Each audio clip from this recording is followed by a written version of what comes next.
The following is a presentation of the Waynesburg University Sports Network. It's another day of PAC football action here on the Waynesburg University Sports Network. We're doing the pregame show right now, and I'm joined by Tanner Saprowski and Nolan Porterfield to break down the action before we get to Waynesburg and Grove City, which starts at 1 p.m. But last week, Waynesburg took a tough loss to Carnegie Mellon University. They only scored 3 points in the entire game, and Carnegie Mellon scored 39 straight unanswered points. It's just been a rough week for the Waynesburg University Yellow Jackets, Tanner. Yeah, I mean, I would classify last week's loss to CMU as a pretty disappointing performance considering how well the team played, especially against Teal. They played decently against Case, but that offense is just very hard to stop. But only scoring 3 points, I mean, obviously that's going to hurt your team. You're not going to win many games with 3 points. But the Yellow Jackets did start out the game pretty well. They had that fumble on the first drive. They were able to at least get points up on the board first, but after that first drive, I mean, the game was pretty much all CMU up to that point. Waynesburg couldn't run the ball, couldn't throw the ball. A couple guys got banged up. The defense couldn't stop the run. There was a lot of things that went wrong in that one, but if you're the Waynesburg football team, you kind of just got to regather your thoughts, keep practicing hard throughout this week, and get ready to play at 1 o'clock today.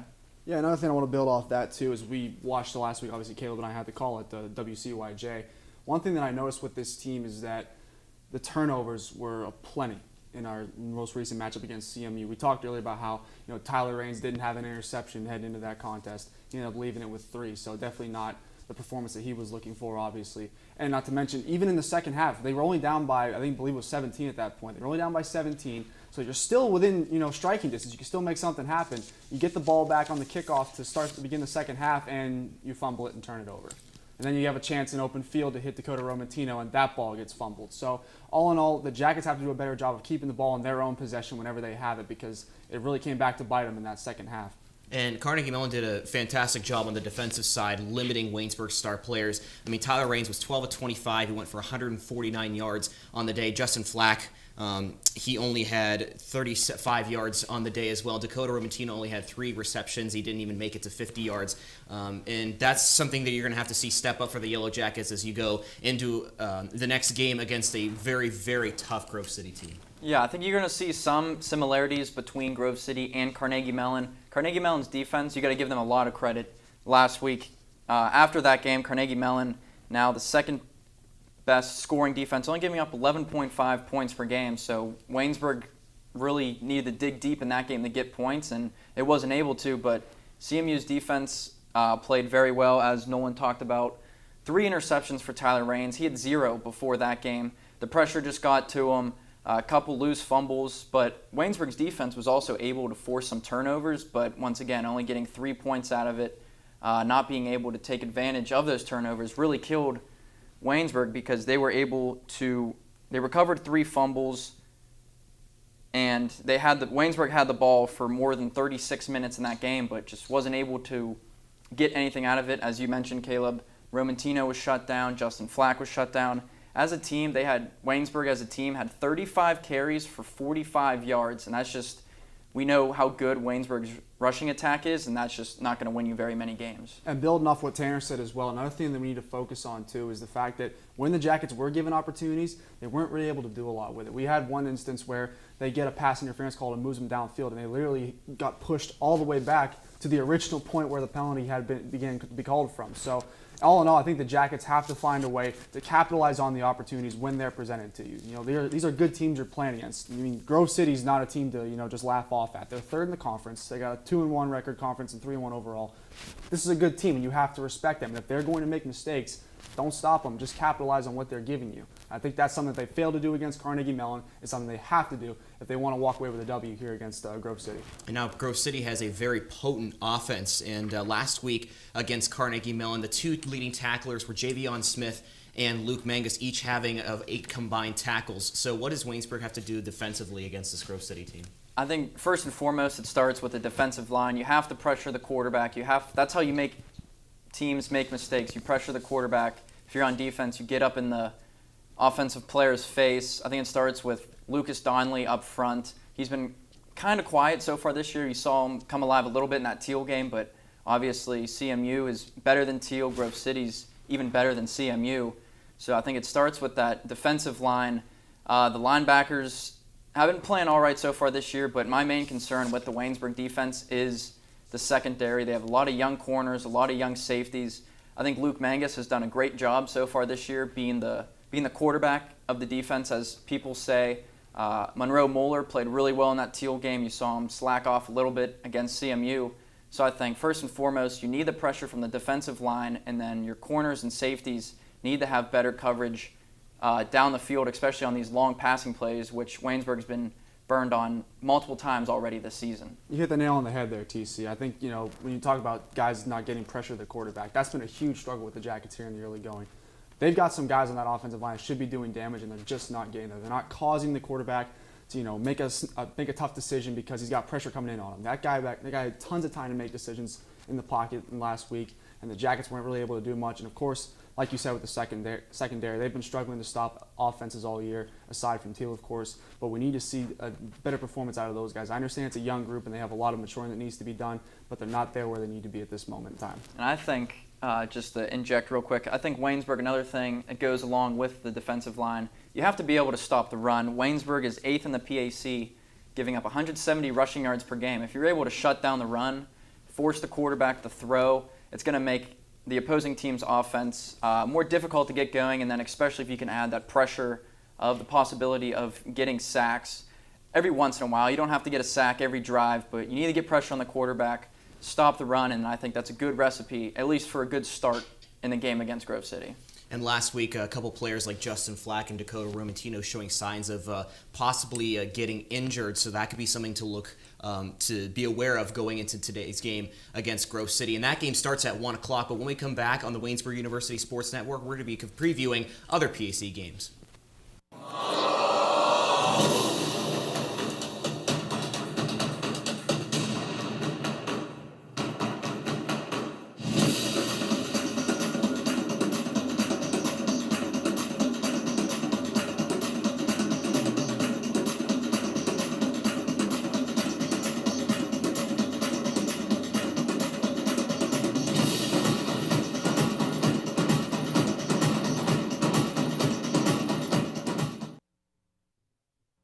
You're watching the pregame show on the Waynesburg University Sports Network. Now it's time to preview other games around the PAC. First, we're going to look at Case Western at St. Vincent. Case Western coming off a 37-14 loss to the W&J Presidents. W&J, an absolutely dominant team, not just in the PAC, but in the country. And St. Vincent's coming off a dominant 41-7 win against Teal. But this could be an interesting matchup, two pass-heavy offenses, Tanner. Yeah, I think this is going to be the best game of the weekend in the President's Athletic Conference. As you mentioned, the game was close for that first half against WJ and Case Western, but I think this is a very interesting matchup this week between Case Western and St. Vincent.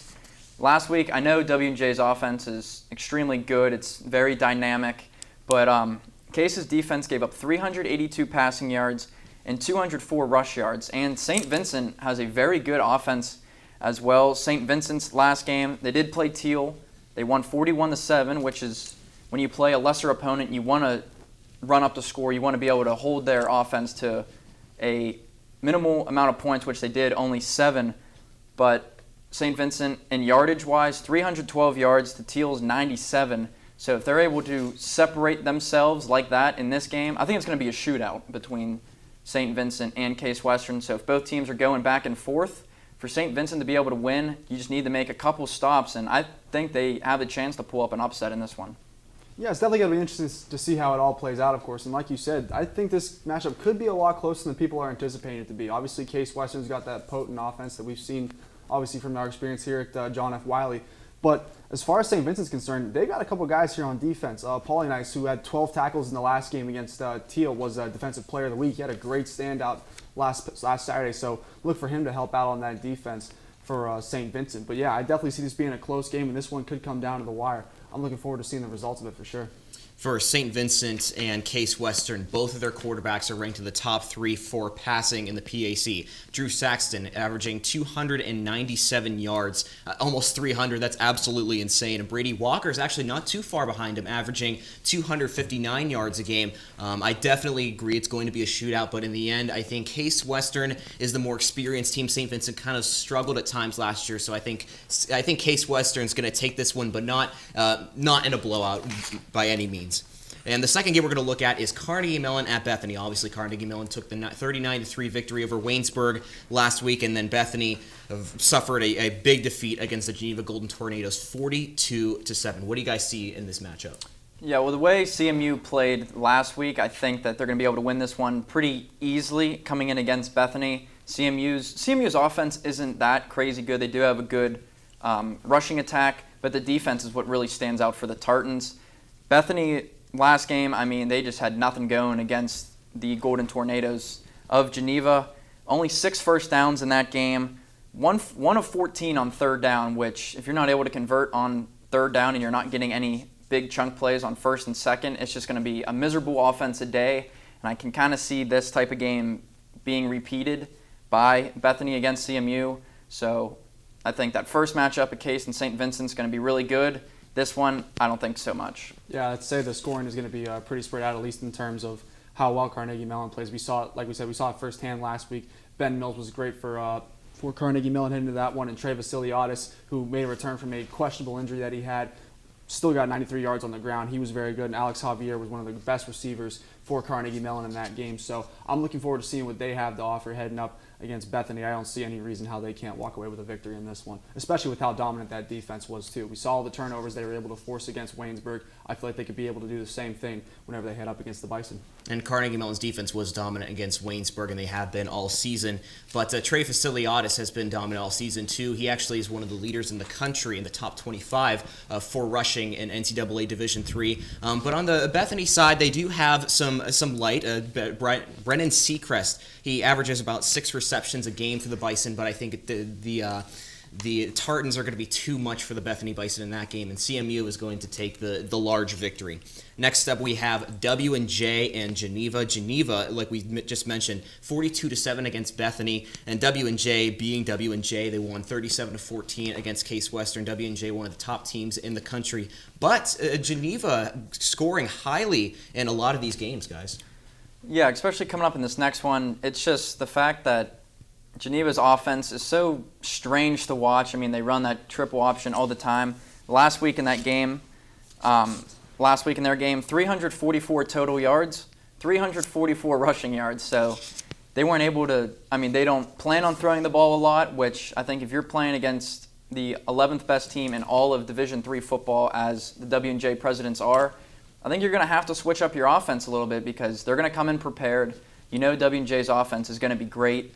The big thing that stood out for Geneva last week, they threw 2 interceptions, so they did try to throw the ball, ended up throwing 2 picks. They had 4 fumbles. They only lost 2.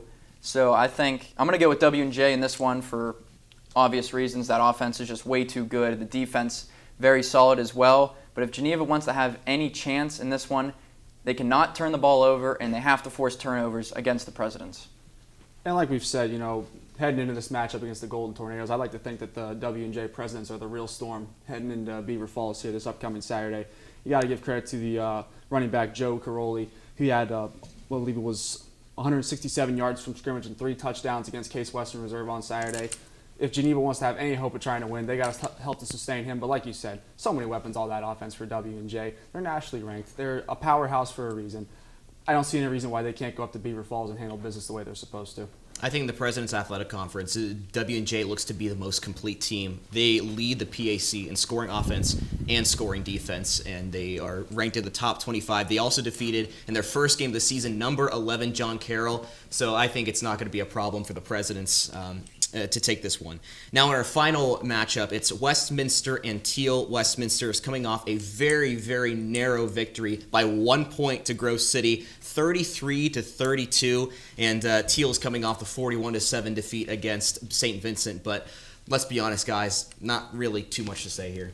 Yeah, I think that game last week that Westminster played against Grove City was a great game, as you mentioned, only a one-point victory. But this is a good week for Westminster. They're going to get a break. I don't want to call it a bye week because they still have to play, still have to compete.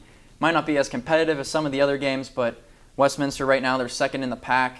I think they just need to come out, blow out Teal, show W&J that they are the second best team in the conference and they're going to compete for that top spot. But both sides of the ball, Westminster is just too good and Teal is just overall not a very good team. Bet Westminster and bet the over is what my advice would be on this upcoming game. I think it's just there's no contest in this one.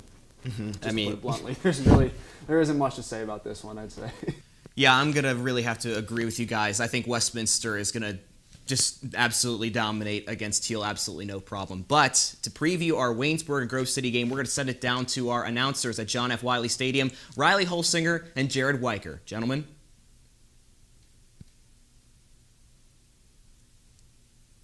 Hello and welcome into John F. Wiley Stadium. It's homecoming here at John F. Wiley Stadium. The Waynesburg University Yellow Jackets glad to be back home after the 39-3 loss last week to Carnegie Mellon. Riley Holsinger alongside Jared Wiker for the broadcast of today's game. And Jared, a couple key players last week for Waynesburg ended up getting a little bit injured, but they are good to go today. The first guy that we're going to talk about is Justin Flack, the leading rusher for the Yellow Jackets today. He was injured, but he's going to be good to go, Jared. Certainly, and for Justin Flack, a solid start to the season for him, averaging 5 yards a carry and also about 95 yards a game. Unfortunately, though, going back to last week, only 35 yards in that game against Carnegie Mellon, so certainly looking for a bounce back for him today. And it'll be a tough performance for Justin Flack out there today. He'll be facing off against the #1 rush defense from Grove City. And talking about another guy who was beat up a little bit last week, ended up leaving the game towards the end of it, wide receiver Dakota Romantino. He's been a star so far for this team out here for the Yellow Jackets, the leading receiver. He has a cast on his hand,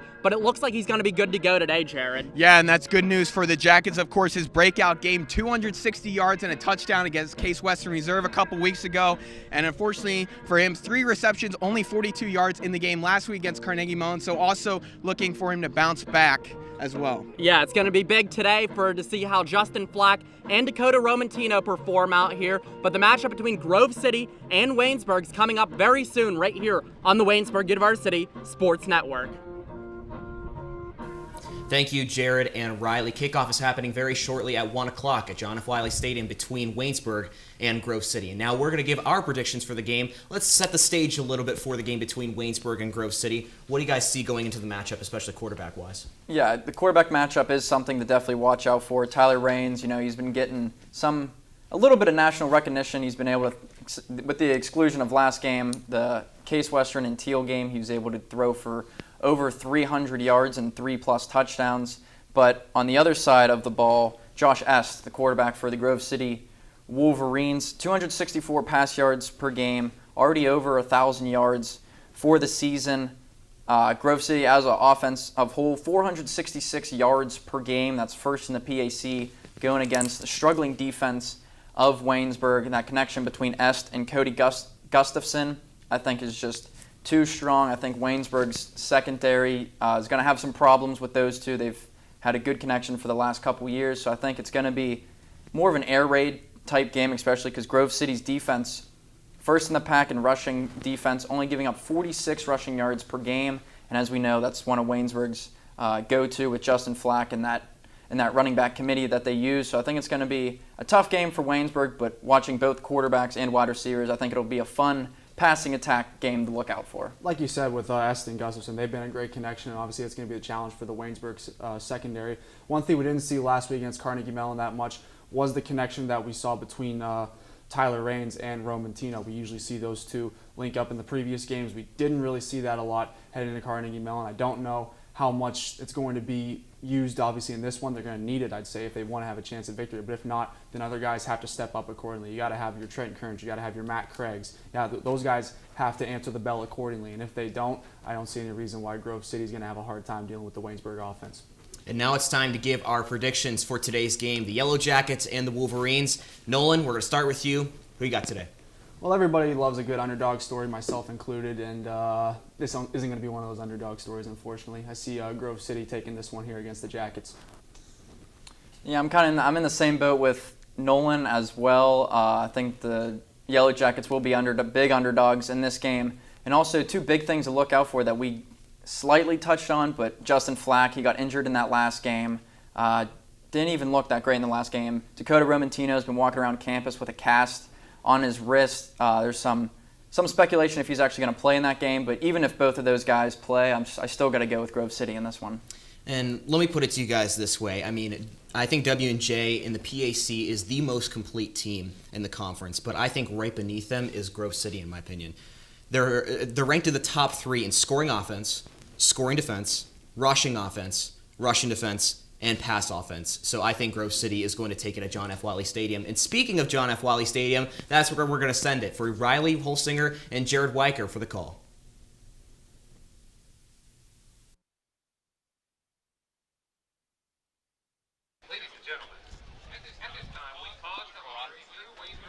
Welcome down to John F. Wiley Stadium, and Elton John says Saturday night's all right for Fighting Jared, and that's what the Waynesburg University Yellow Jackets are going to have to do on this Saturday afternoon against this Grove City football team. You just heard on the Waynesburg University Sports Network pregame show what Caleb Yager was saying about Grove City being a very complete team, ranked top 3 in scoring offense in the President's Athletic Conference, averages 33 points per game, and that's all led by the senior quarterback Josh East and the senior wide receiver Cody Gustafson. Jared.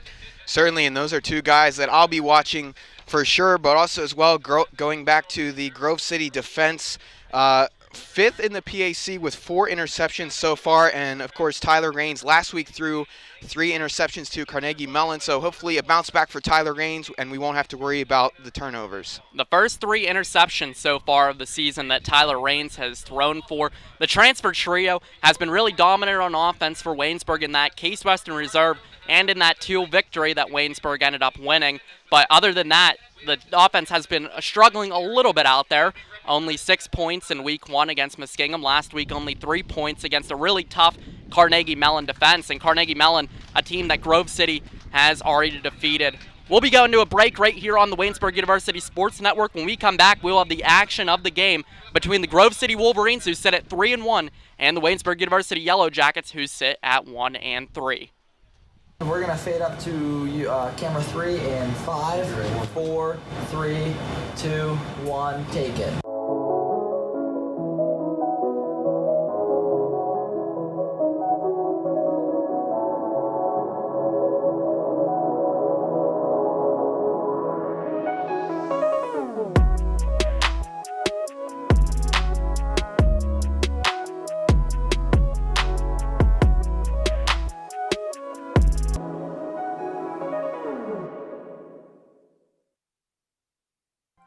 It's a Saturday night. You know what that means. Time to party. Sam is having a good time, watching sports, drinking beer, playing pong. Not a care in the world for Sam. Nobody at the party stops Sam.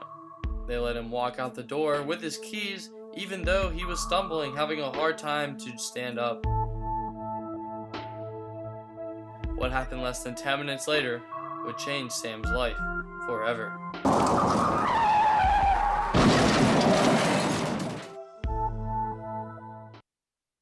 Coin toss underway here at John F. Wiley Stadium. The captains for the Yellow Jackets today, Luke Mangus, Eric McDowd, Nick Hall, and the injured defensive lineman Caleb Stevens. Stevens, a guy who the Yellow Jackets would really like to see on the field lately, especially with all the defensive struggles that Waynesburg's had so far this season. The 6th-ranked passing defense, 8th-ranked rushing defense, and the team gives up 42 points per game out there. Not what defensive coordinator Scott Vienick would like to see out there from his guys on defense, although he has a couple very young and very solid pieces of that defense right now. Jared and Brandon Tyson and Javion Smith, 2 freshmen that have really stepped up lately for the Yellow Jackets.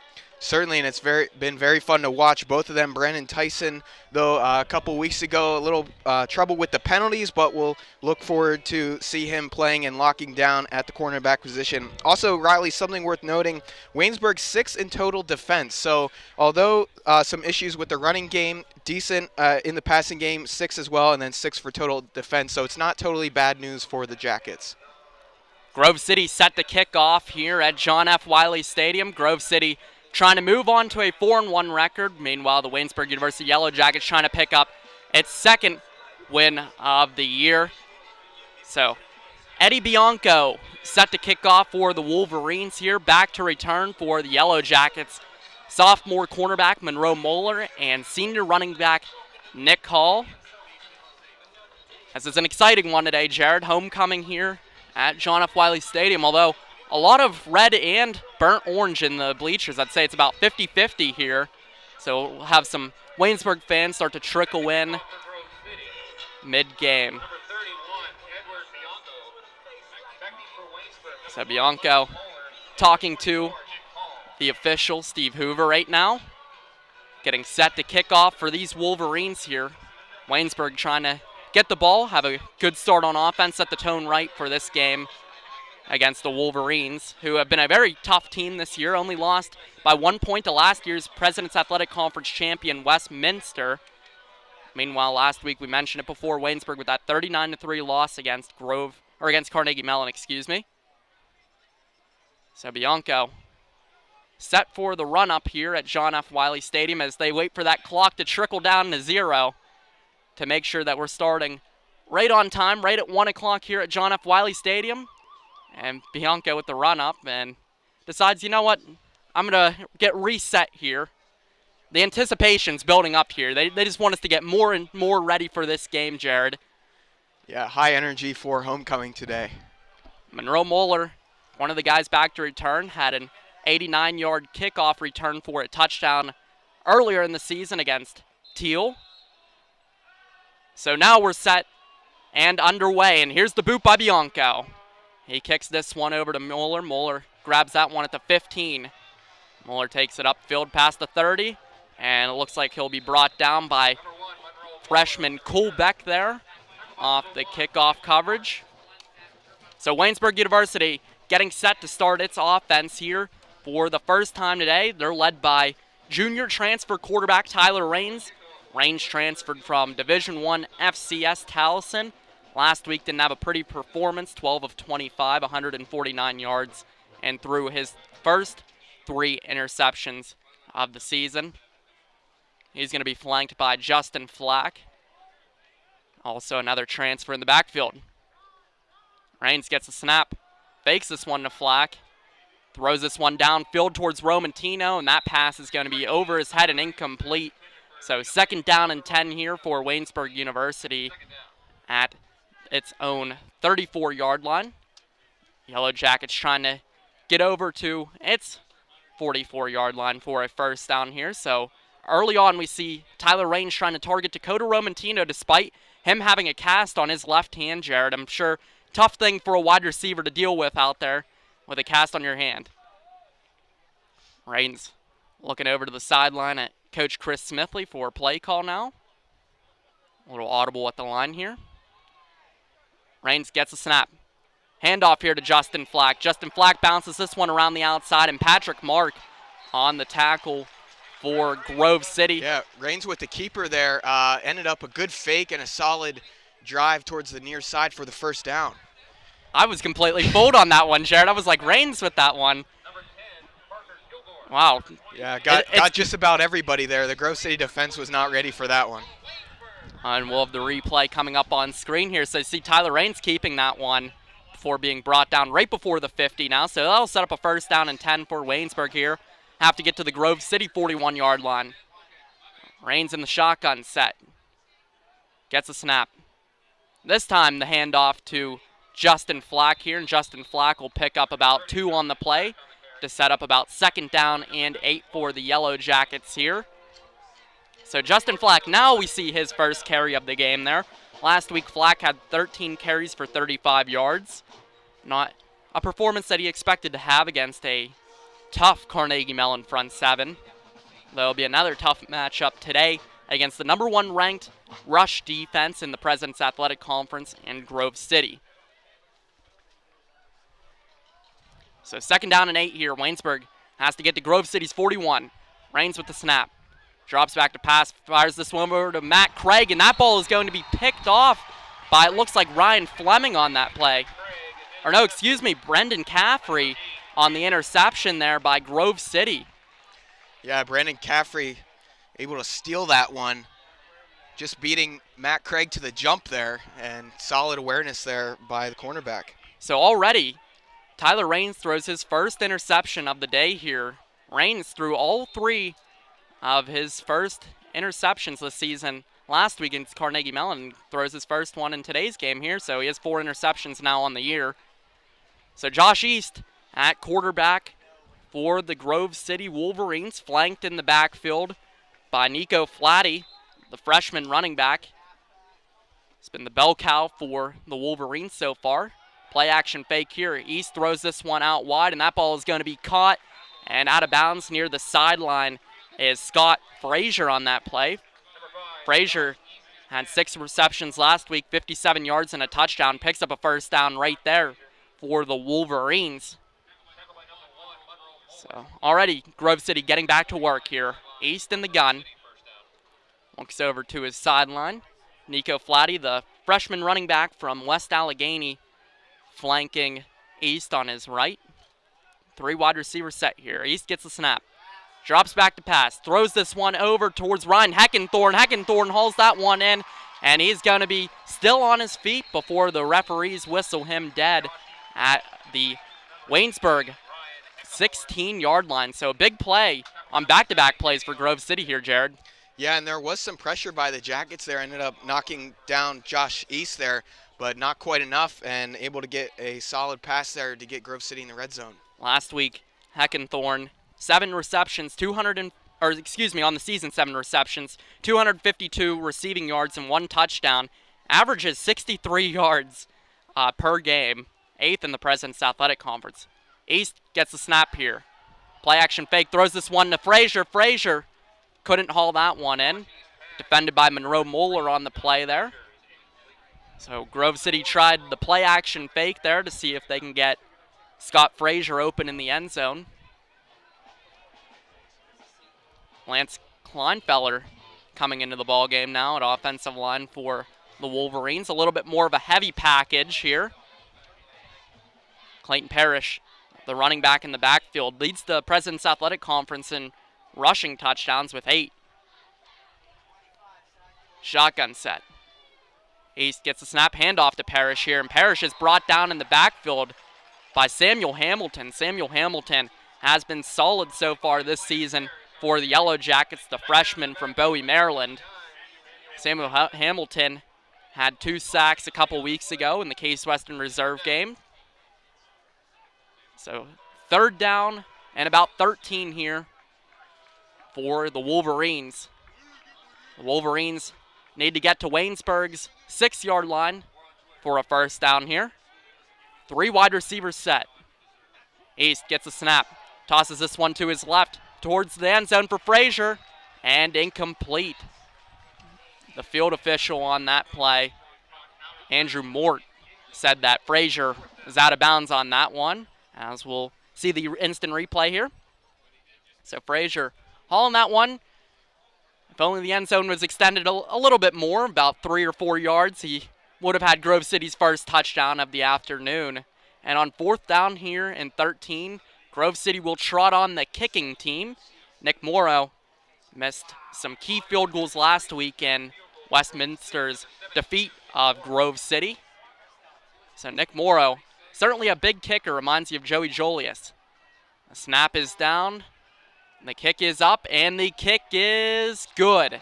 Grove City Wolverines take an early 3-0 lead here at John F. Wiley Stadium, as the Wolverines were able to capitalize on that interception by Brendan Caffrey to end up resulting the drive into some points. So obviously an early confidence boost here to Nick Morrow, who last week missed some key kicks for the Wolverines and the loss to the reigning President's Athletic Conference champions, the Westminster Titans. Yeah, and good news for the Jackets defense there, giving up the field goal but keeping Grove City out of the end zone, and that's certainly a good start after a turnover like that. Mentioned before the game, Tyler Raines, 3 interceptions last week and already now 1, although not quite his fault, I would say, on that one. But really interesting to see Grove City also targeting Scott Frazier more than Cody Gustafson, so we'll see and watch that as the game goes on, but I'll certainly be looking for Cody Gustafson for Grove City moving forward. A little bit of that bend, don't break defense there by Waynesburg. Brandon Tyson did a great job on covering Gustafson during that drive here as we have Bianco set to kick off again.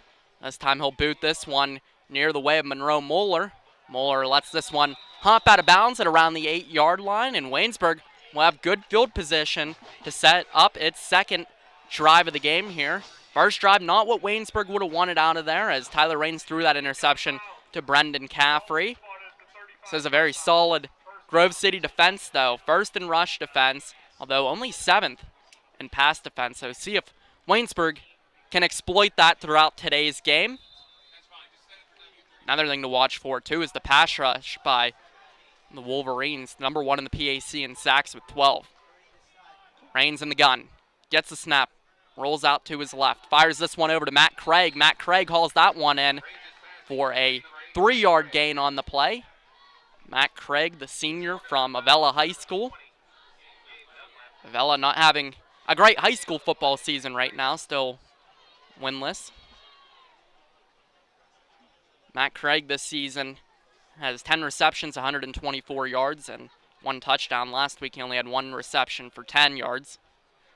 So 2nd down and 7 here at John F. Wiley Stadium. Waynesburg University Yellow Jackets need to get back to their 45-yard line. Raines in the gun, 2 receivers to his right. But the handoff here is to Justin Flack, and Flack is going to be brought down after a short gain on that play by Bryce Spolnick. Spolnick from around the area, the freshman from South Fayette. He's got an early chance in this defense for the Wolverines. Definitely a tough Wolverines defense with Parker Kilgore, Patrick Mark, Ryan Fleming, and R.J. Debo. All players that rank highly in a lot of the categories in the President's Athletic Conference. Raines in the gun, 2 receivers at the top of your screen. Raines throws this one over as he tries to target, looks like Dakota Matt Craig on that play. Saw the 8 on the jersey. Didn't see the 0 there. Yep. So after Craig has that reception earlier in the drive, drops that pass there. And a great pass breakup by Gabe Dunlap on the play for Grove City. As we'll see the replay here. Craig drops that one. Almost looked like he had it quick, and then the ball ripped out. So 4th and 5 here. Waynesburg looks to punt this one away. Waynesburg last in yardage this season. Punts this one over to Gabe Dunlap. Gabe Dunlap picks up a big return here as he gets right near midfield and going to be brought down near the 50-yard line. And they're going to say that he was down at Grove City's 48-yard line. Gabe Dunlap, a special playmaker from Penn Trafford High School. Had the chance to watch him play in a high school game before, a dynamic athlete for the Wolverines. A couple Penn Trafford players on this Grove City team as well.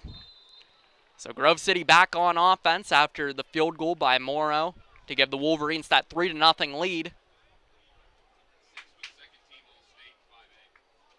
Just a bit over 5 minutes through the first quarter here at John F. Wiley Stadium.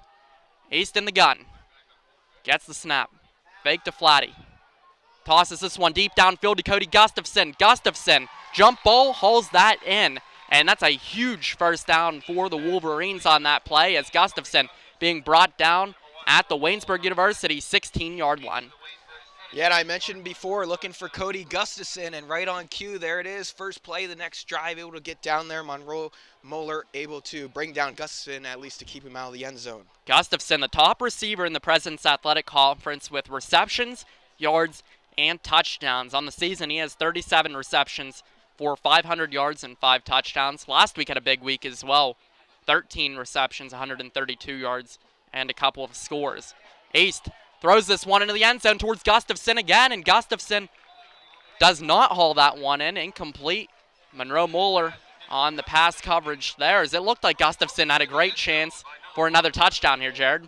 Yeah, and Monroe Moeller in the end zone once again. Good pass breakup. Jackets staying alive defensively. 2nd down and 10 here for the Wolverines. They need to get to about the 7-yard line to pick up a first down here. Shotgun set. Nico Flatty, the running back beside Josh East here. Wide receiver Scott Frazier. Ryan Heckenthorn top of the screen. Cody Gustafson the bottom of the screen. East gets the snap. Handoff here to Flatty. Flatty finds some open field. Able to pick up a decent gain here before being brought down at the Waynesburg University 11-yard line. Set up about 3rd down and 4 for the Wolverines. Wolverines getting back to it here with the hurry-up offense. So 3rd and 4 here for the Wolverines. Have to get to Waynesburg's 7-yard line. Ace gets a snap handoff here to Flatty. Flatty breaks through a couple tackles before being brought down, and there's going to be a flag on the play. So we'll have to wait and see what the call is going to be here from head referee Thomas Zetz.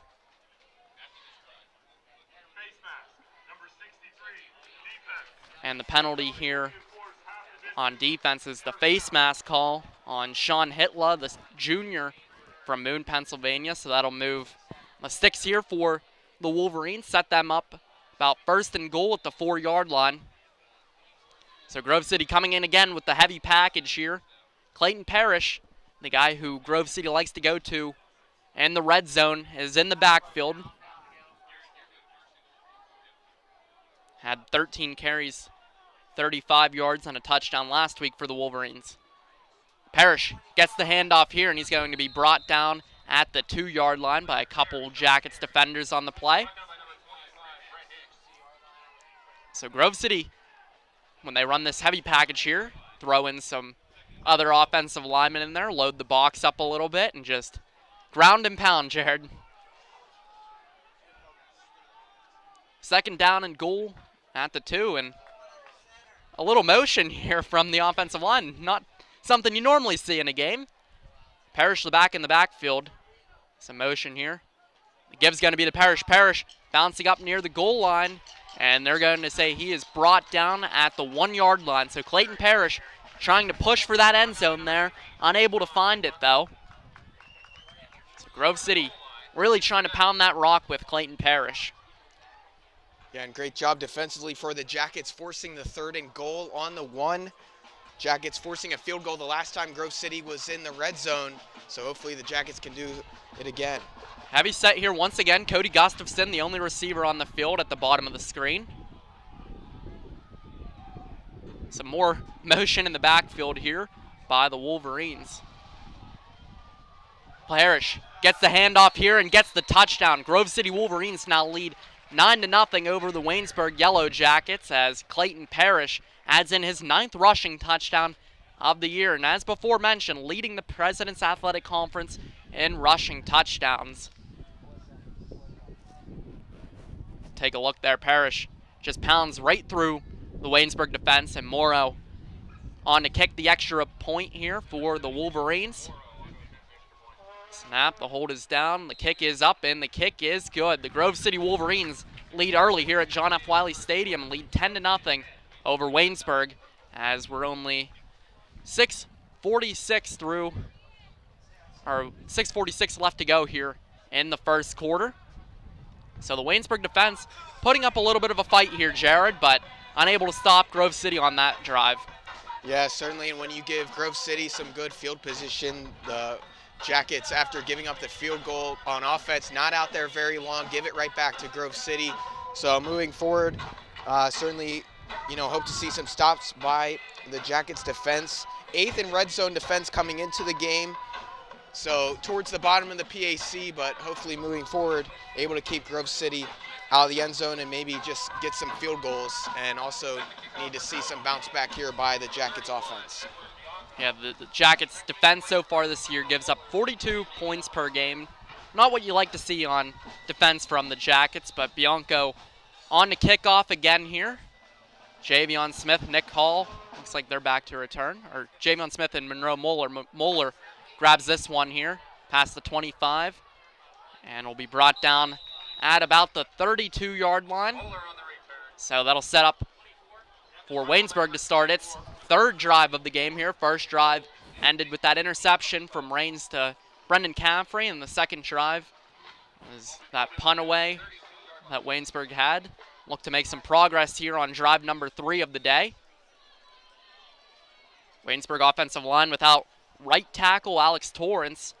Normal left guard Chase Espin filling in for Torrance at right tackle. Trey Carl filling in as the left guard here today for the Yellow Jackets. Rains in the gun. 2 wide receivers on the field. Give going to be given here to Justin Flack. Flack bounces this one around the outside before being brought down at the 30-yard line by Gabe Dunlap, who mentioned before, the Penn Trafford star. Also joined on defense by another Penn Trafford player, Cole DeFilippo. So 2nd down and 2 here for the Jackets. Ball on the 40-yard line for Waynesburg. Has to get to the 42-yard line. Promising to see Justin Flack with a good carry there, Jared. Yeah, and certainly that's something Waynesburg needs to rely on, a strong running game from Justin Flack. I know it's a tall ask for Grove City being first in the PAC for rushing defense, but for the Jackets, that's what they need. Flack gets a snap once again here. Looks like he'll be close to the sticks here. We'll have to wait and see if they give him the first down, and they're going to tell the chains to keep on moving ahead. So Waynesburg University picking up a first down here, as we'll see the replay on screen. Flack just fighting for every yard, fighting tooth and nail here, scratching and clawing for those yards. Good to see him out on the field. Didn't participate and a little bit earlier in the week at practice. Had a couple ice baths. Asked him today how he feels. He said he's still feeling a little sore out here, but he's good to go to play. Flack with another carry here. Flack fighting for about 3 yards on the carry. Set up about 2nd down and 7 for the Yellow Jackets here as they approach midfield. Waynesburg has to get to Grove City's 48-yard line to pick up a first down here. So far, Justin Flack getting a lot of the carries for the Yellow Jackets. The only other carry given out was by Tyler Raines on that misdirection play that even caught me looking on it earlier. The clap, the snap, and Raines fires this one over towards Matt Craig. Flag coming in as Gabe Dunlap hopped over Matt Craig a little bit to break up that pass. We'll wait to see what the call is going to be on the play. Presumably either defensive holding or pass interference. Maybe we'll get a better look right here on this replay, Jared. Yeah, solid breakup, contact there, obviously. And they'll call it pass interference here on Gabe Dunlap. So Dunlap trying to make a good play there for his team, got a little ahead of himself. It's interesting, you don't see too many corners try and hurdle over the defender to break up a pass there, Jared. Yeah, certainly, and for the Grove City defense, unfortunate there, that'll move the sticks for Waynesburg, so Waynesburg a little luck. So Waynesburg now in Grove City territory. 1st down and 10 here. Waynesburg has to get to Grove City's 30-yard line for the first down. Raines in the gun, looks over to his head coach, Chris Smithley, for the play call here. Smithley resuming duties as the offensive coordinator once again. Gets the snap. Handoff here. Flack once again. Flack brought down by a host of Wolverine tacklers near the line of scrimmage here, and that'll set up 2nd down and 10. So a lot of turnover in this Waynesburg University coaching staff from last year to this year. Have a lot of new faces on this staff. Sam London, the running back coach, being one of them. Also have Scott Francis, or Josh Francis, excuse me, former NFL player on this staff. Raines rolls out to his right, fires this one over to Trenton Kearns. Trenton Kearns will pick up about 5 yards on the reception there. Trenton Kearns, the bright spot of the Yellow Jackets team from last week. 7 receptions, 97 yards for the Yellow Jackets. He's the 2nd leading receiver for the Yellow Jackets. Has 17 receptions, 183 yards, and 2 touchdowns on the season. Kearns a little bit of a shifty slot guy. Will probably have to take on a little bit more of the load today with Roman Tino's hand having a cast on it. 3rd down and 5 here. Waynesburg needs to get to the 30. Pass here by Raines. That one's going to be caught And Matt Craig will pick up a first down and more for the Yellow Jackets, and the sticks continue to move for Waynesburg on this drive. Yeah, great to see Matt Craig bouncing back after the early struggles, getting beat on that interception by Grove City, but a huge first down for Craig, and as you mentioned, even before Trenton Kearns. So Dakota Romantino, with the cast on him, but Waynesburg's able to make up for him so far in this game. Romantino not on the field right now. Kearns and Craig are the only receivers at the top of the screen. 1st and 10 here. Waynesburg needs to get to the 16. Rains rolls out. Tries to fire for Kearns in the deep end zone. An incomplete flag on the field, though, near the line of scrimmage. We'll have to wait and see what the call is going to be here from Thomas Zetz. Personal foul, chop block, numbers 44 and 30. So chop block being called here on Waynesburg University. That'll back up Waynesburg a little bit here on offense. Never like when you have a team that finds a lot of penalties, because this will set up 1st and very long for the Yellow Jackets here. 1st and about 25. So a long ways away for the Yellow Jackets to score. Joined up here in the booth by former Waynesburg University Sports Network executive producer Jack Hillgrove, making his return here on homecoming weekend. Great to see him up here. He ended up coming behind me and giving me a hug. I was trying to wonder who it was. Trip set here to the right for Rains. Craig, Romantino, and Kearns the receivers, but the give is to Flack, and Flack will pick up about 3 on the play before being brought down by R.J. Debo. R.J. Debo, a solid player from New Brighton, Pennsylvania. Around the same part as Caleb Stevens. Debo, the 6'2", 250-pound defensive lineman, 7th in the PAC in tackles for loss, 8th in the PAC in sacks, one of those solid defenders for the Wolverines. 2nd down and 22, Waynesburg needs to get to Grove City's 16-yard line. Screen pass here to Craig. Craig finds some running room, gets back up to around their original line of scrimmage, and that'll set up 3rd down and a lot more manageable than about 22 yards, Jared. Yeah, and Patrick Mark just saved a touchdown there. Matt Craig almost broke wide open and broke free, but Patrick Mark able to bring him down. Solid, good play there by Grove City, keep Waynesburg out of the end zone. Waynesburg once again running the trips formation here it's going to be moved to a little bit more of a bunch set with Romantino, Craig, and Kearns at the bottom of the screen. Flack, the running back in the game. Rains looking over to the sideline for a call from Coach Chris Smithley here, and it looks like Waynesburg University will take its first timeout of the game here. So Coach Chris Smithley wants the extra time to talk this play over for a critical 3rd down here, trying to get some of the yardage back, trying to get back on the scoreboard here to answer back at the scores from Grove City. Jared?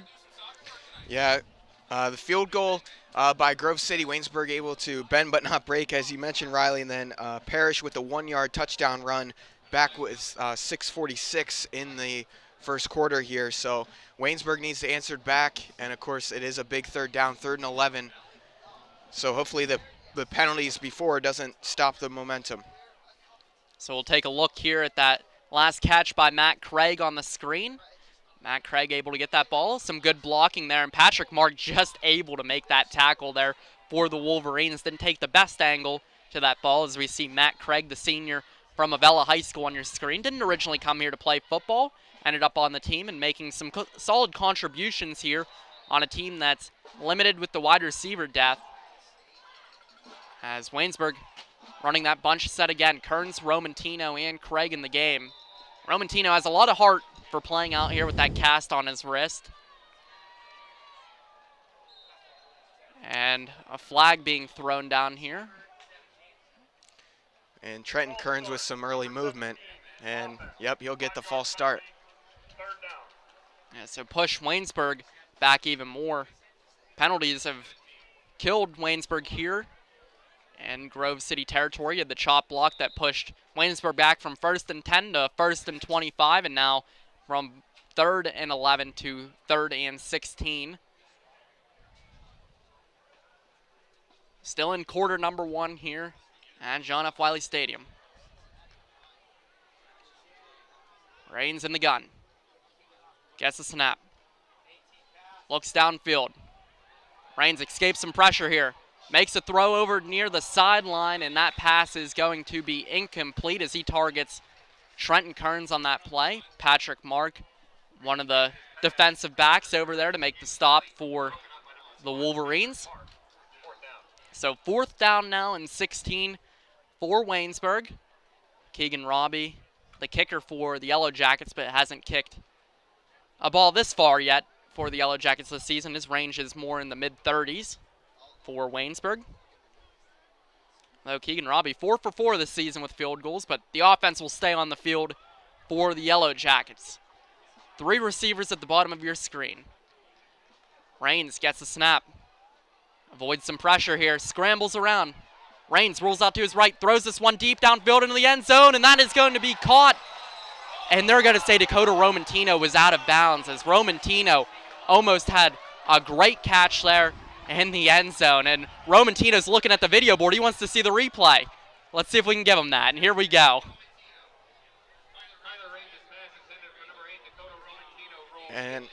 And there's the replay.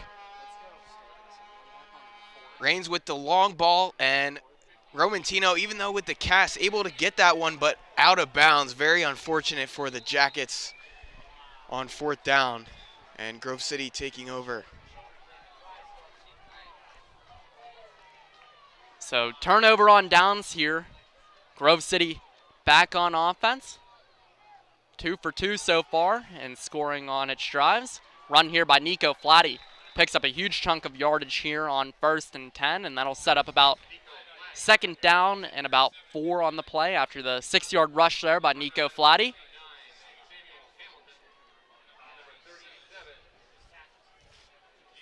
So 2nd down and 4 as the clock continues to tick away here in the 1st quarter. Grove City with that 10-0 lead over the Yellow Jackets. East, play action fake, throws this one to Gustafson. Gustafson hauls this one in before Monroe Moeller able to bring him out of bounds with him.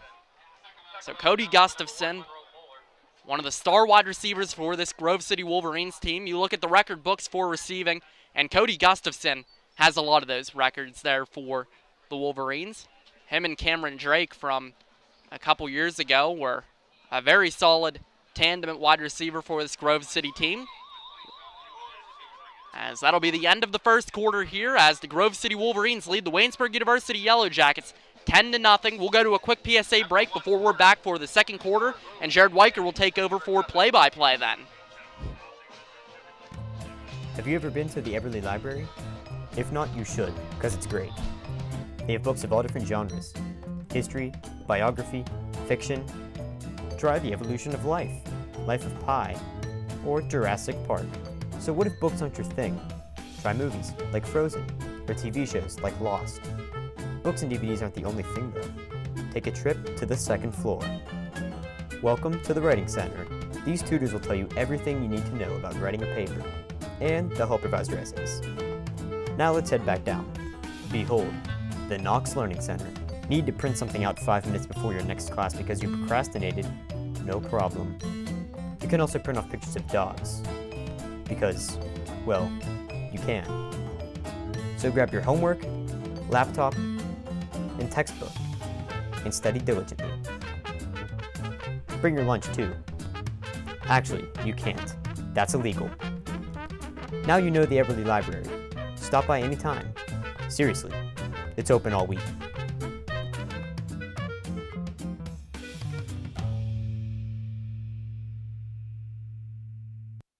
Back here at John F. Wiley Stadium, and Grove City with a 10-0 lead over Waynesburg as we get set to start the 2nd quarter.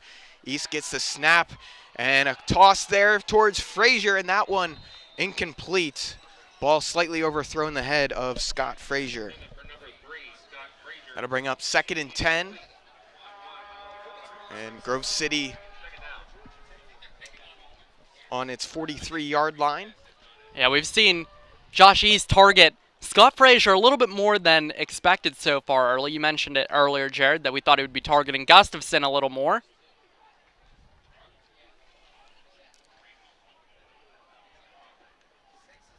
He's set in the gun, looking towards his own sideline for the play call.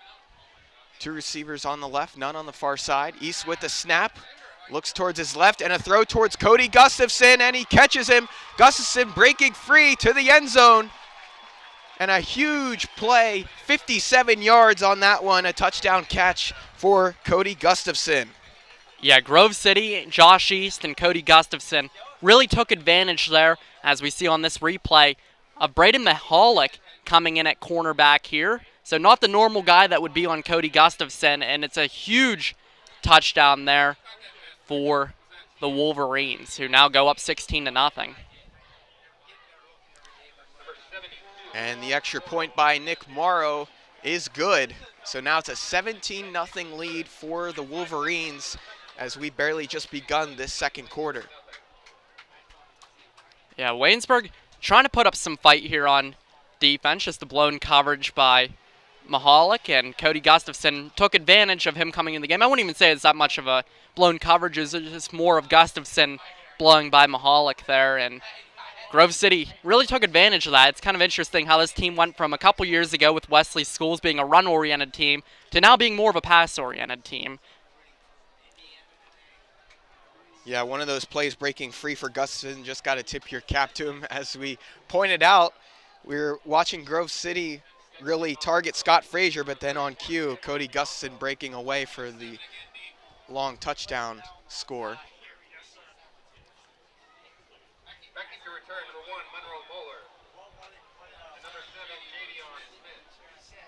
So Grove City setting up, getting ready to kick off. Eddie Bianco to Waynesburg.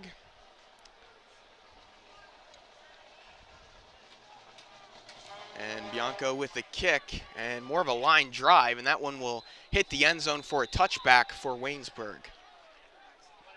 So he'll set up some decent field position here for Waynesburg on offense. Obviously wanted the last drive to result in some points, but the penalties really hurt Waynesburg in that last drive, Jared. You had the shot block that pushed them back from that 1st and 10 to 1st and 25, and then you also had that one false start penalty from pushing back from 3rd and 11 to 3rd and 16. So penalties can really dictate a game for a team, and they can really hurt a team like Waynesburg in those situations. Waynesburg with the ball on the 25, 1st and 10. Tyler Raines in the gun. Single receivers on the left and the right, and handoff there up the middle and brought down quickly by Grove City, only gaining a couple. Nick Hall with his first carry of the day. And Nick Hall, the Bell Vernon product. Expected to see him get the ball a little bit more, and expected him to get it in the first quarter there, especially with Justin Flack dealing with a little bit of an injury right now. Although maybe that's something that Waynesburg wants to do, preserve Justin Flack a little bit until later in the game, maybe get Nick Hall in the game to tire out the Grove City defense. Raines in the gun, Hall to his right. And Hall with the ball, but immediately brought down, and that's a loss on 2nd down. Yeah, I mentioned there, Hall, a Bell Vernon product. Last week, Bell Vernon with that pretty big upset victory over Thomas Jefferson. Devin Whitlock with that rushing touchdown to end the game. So loss on the play by Hall. That'll bring up a 3rd down and 7 for the Jackets.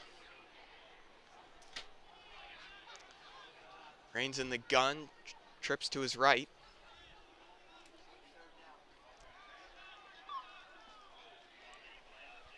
And Raines with the snap, looking towards his right and scrambling, and Grove City all over him, and they'll bring him down. Yeah, Trenton Kearns, instead of improvising there, trying to give Raines another option on offense to throw to. Kearns thought that Raines was going to run that ball, and Kearns tried to block downfield for him there, and Raines was looking around. He's like, I'm looking for somebody to throw to here.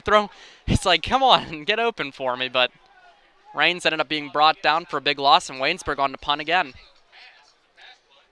Mason Mangum out to kick punt for Waynesburg. 4th and 7 from the Waynesburg 28. And Mangum with the boot.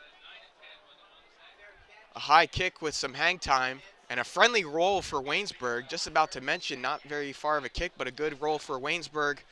Will roll past the Grove City 35 at about the Grove City 33-yard line. Yeah, Waynesburg last in punting in the PAC here. Brennan Campbell, they ended up switching us out here instead of Mangum out on the field. They ended up throwing Campbell out there for this punt. Campbell, his first collegiate punt against Muskingum, ended up being blocked for a touchdown, but Mangum got thrown out there on the field. Ended up Campbell delivering with a pretty solid punt there to put Grove City in some worse field position than they would have been in where that ball would have originally landed. Although waiting to see what this penalty is going to be here as the head official here, Thomas Zetz, gets done with his conversation with Chris Smithley, the head coach of Waynesburg. And now Thomas Zetz deciding, you know what? Okay, I'm done talking to you, Coach Smithley. I'm going to come over here and talk to Coach Andrew Diodonito.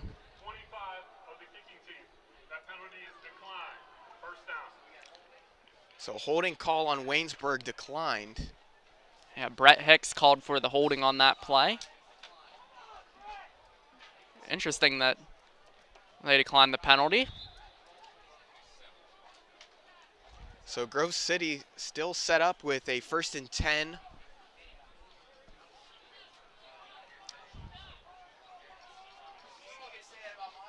Grove City from its 33-yard line, 1st and 10. East with the snap and the handoff, and Flatty with the first down and brought down over midfield, but there's a flag.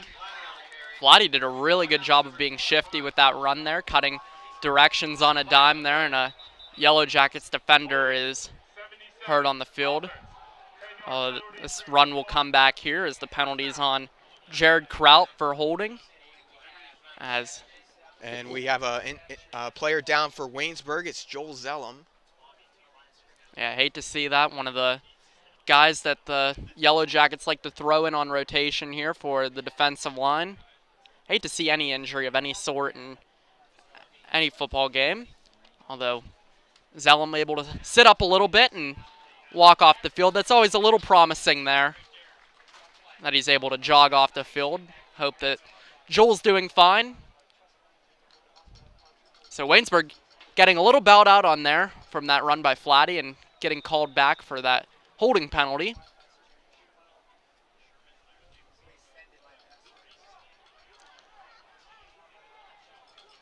So it's 1st and 20 for Grove City after the holding call on Jared Kraut, the left tackle. And now East with the handoff. Flatty once again right up the middle, but brought down, only gain of a couple on the play across the 25-yard line. Starting to see a lot of flags out here on the field in this game, especially in this quarter. East in the gun, Flatty to his left. And getting the call from his own sideline. 2nd and 18 for Grove City. And East with a pass towards the far sideline, and the receiver down, and there's a flag on the play. Yeah, I just mentioned there are a lot of flags on the play, and we just see another one there as East tried to target Nick Gustafson. Gustafson fell on his route there, and East was trying to target him as he broke away on that comeback route. So let's see what the penalty's going to be on here. Yeah, penalties can really kill a team either way here. And Brett Hicks called for unnecessary roughness. Brett Hicks a little bit more of an old school linebacker. And Waynesburg trotting on a new package. Brett Hicks didn't like that call. He's coming to the sideline with his hands out. Chase Nicomatti coming in to replace Hicks here after the penalty. Nicomatti, the transfer from Robert Morris. And so now 1st and 10 for Grove City after the penalty. Clayton Parrish now in the backfield for the Wolverines. Frazier and Gustafson the receivers, and there's a pass from East to Frazier across midfield, and now finally brought down by the Jackets across the Waynesburg 40. Yeah, looking at the Waynesburg defense right now, it's being spread really far out wide, and that's where Grove City's having a lot of success with a lot of those slants right there. We just got to witness it as Frazier ended up being able to run his slant. Nobody really was around him in the field other than Moeller, who was a couple yards back. East and Grove City thinking about a quick play, but then conferring with his sideline. Flatty in the backfield. And East and the shove to Flatty with some space across the 25, the 20, the 15. Some open room. Flatty to the end zone, and he dives in. And it's a touchdown for Grove City. Nico Flatty with the touchdown. Wow, what a great run there by Nico Flatty. Breaking some tackles, and we'll get to see it right here on the replay here. Bounces this one to the outside. Some great blocking on the outside for him to be able to go out there and make a great play. And then there was also a great block there by Ryan Heckenthorn, and that's kind of the difference maker when you can have really solid blocks by your wide receivers. And that's what Flatty ended up getting on that play. So Nick Morrow lining up for the extra point, and it's good. So a 24-0 lead for Grove City over Waynesburg here in the second quarter. Game's starting to slowly get out of hand here. Now, the offense for the Yellow Jackets, the thing that would drive a little bit more confidence in you.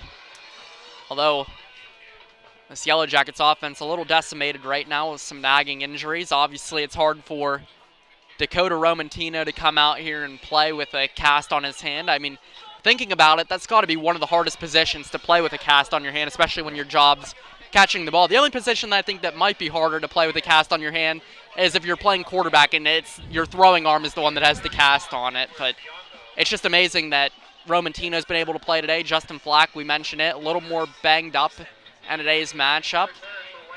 And Flack back to return for Waynesburg here. Don't really see him too much in the kick return game.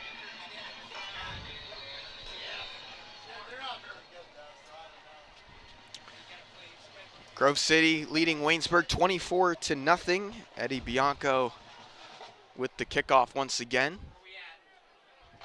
And this one being returned, and up to the 30 goes Justin Flack. I guess the idea here, if you put Justin Flack on the kickoff return game, you're ensuring that he's probably going to get the ball in open field, like how we just saw there. Justin Flack able to pick up about a 21-yard gain or so on that kickoff return there. So good job by Flack, who trots right back over to the sideline, and Waynesburg's going to run with Nick Hall here in the backfield. So 1st and 10 from the Waynesburg 31 for the Jackets. Rains in the gun.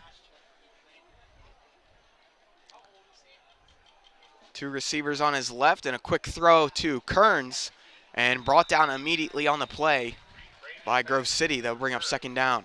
Yeah, Dalton Bish, the freshman out there, just did a really great job being able to make that stop. Or excuse me, Trevor Beck out there making the stop there for the Wolverines. It's a great job by him to come from the other safety spot. Romantino checking back in, replacing Trenton Kearns. Matt Craig on the far side, Rains in the gun, with Hall to his right. Now changing up the play. 2nd and 8 for Waynesburg. And Rains with the snap, handoff to Hall. And Hall brought down almost immediately. Might have got a yard on the play. 3rd down. Yeah, Waynesburg's been running two wings here on offense, primarily when they run the ball. You have Andrew Ellerick and then Michael McVicker as the two wing backs. And it hurts too, Waynesburg not having a ton of wide receiver depth out here to be able to run some 3 or 4 wide receiver sets.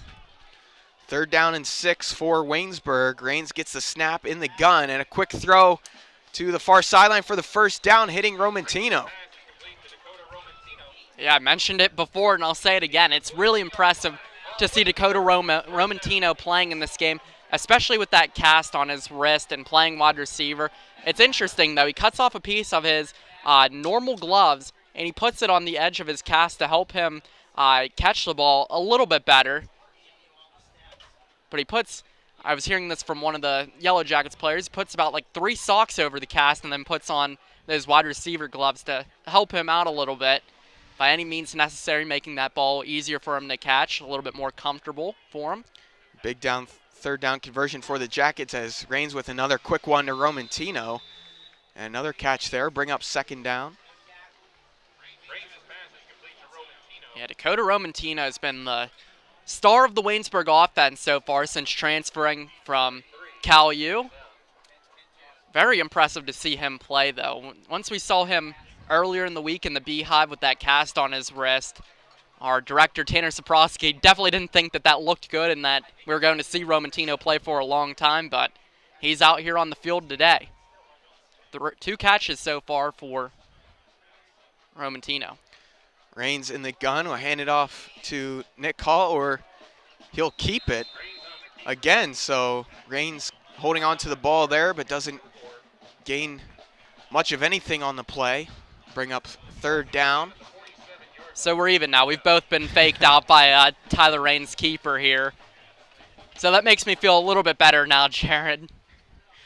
It's that misdirection, though. You don't really expect Raines to carry the ball too much, and that's how he gets you. He can not only fool the announcers up here, but he can fool a defense down there by not expecting him to get the ball either. He's a very athletic quarterback, able to use his legs whenever he can. We've seen him scramble a lot in some of these passes.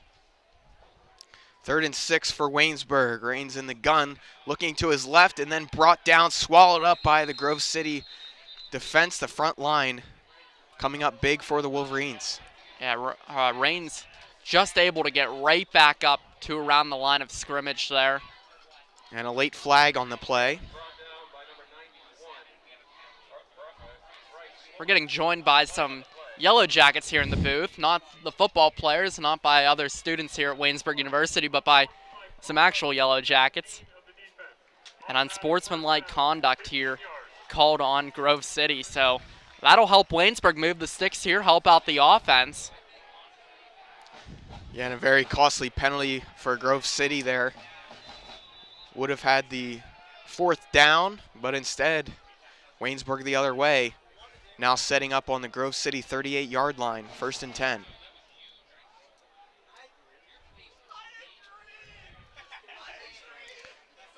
Nick Hall staying in the backfield for the Jackets. Raines getting his play. And receivers on the left and the right. Raines looking towards the left to Romantino, and that's caught towards the Grove City 10-yard line. I'm sure it can't boost Gabe Dunlap's confidence too much out there that he's been able to get beat out there by a wide receiver with a cast on his wrist as Dunlap's going to check out of this game. And we just see the great route running, though, by Romantino, able to haul that one in right before going out of bounds. Great job by him. Just really impressive what he's doing today. You can't stress that enough. Kind of were curious how much of a factor he was going to be before the game, but he's been a big factor so far. 1st and goal for the Jackets on the Grove City 10. And a handoff to Flack now in the game, and he'll get about to the Grove City 6. Flack finally getting back into that ball game, as you mentioned right there. Tackled by Parker Kilgore, one of the stars for this Grove City Wolverines defense. 13 tackles last week. He's 5th in the PAC in tackles with 38. Just a really impressive football player. So Waynesburg knocking on the door here. 2nd and goal for Waynesburg from the Grove City 6-yard line. Flack in the backfield. Only one receiver out there, Matt Craig on the near side. And Raines, he'll target Craig in the end zone and unable to get his hands on it. And a good breakup by the Grove City defense. Yeah, really great job by Grove City there, being able to break that pass up. This is a really tough Grove City defense. The 4th in total defense in the President's Athletic Conference. As we'll get the chance here to see that pass breakup. And see it over here towards Craig and complete. So Grove City's Brandon Caffrey forces the 3rd and goal from the Wolverines' 6-yard line. Rains in the gun, fakes the handoff to Flack, and now a whistle stopping play. Caden Roberts getting into that ball game for the Yellow Jackets. That's a guy who we haven't seen on the field so far on offense for the Yellow Jackets. Caden Roberts used to play quarterback here. Was the backup to Mason Schranker. You might remember a couple years ago, ended up getting in that W&J game a few years ago when seemingly almost every quarterback went down with an injury. Roberts came in a little bit in that action there. Good to see him out on the field. Missed some time earlier in the year. Both teams able to talk things over. It was a Grove City timeout that stopped play before Waynesburg was able to get the snap off.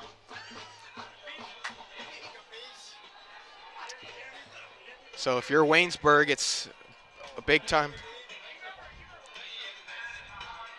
Yeah, Waynesburg really critical of a drive right here, as we'll see the replay of that Roman Tino grab one more time. Just a great route running on that comeback right there. Hauled in. Rains puts it in a place where only Roman Tino can get it right before going out of bounds.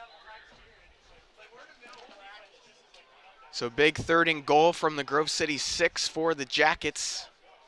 Flack in the backfield, fakes the handoff again, does Rains to him, and just over the head of Roman Tino, the pass from Rains. Roman Tino tried to haul that one in with one hand there, and from the footage that I saw at practice the other week, or the other day, Roman Tino was still able to haul one in one-handed despite having that cast on his hand. So Roman Tino can definitely get the job done as the Yellow Jackets send the kicking team out here.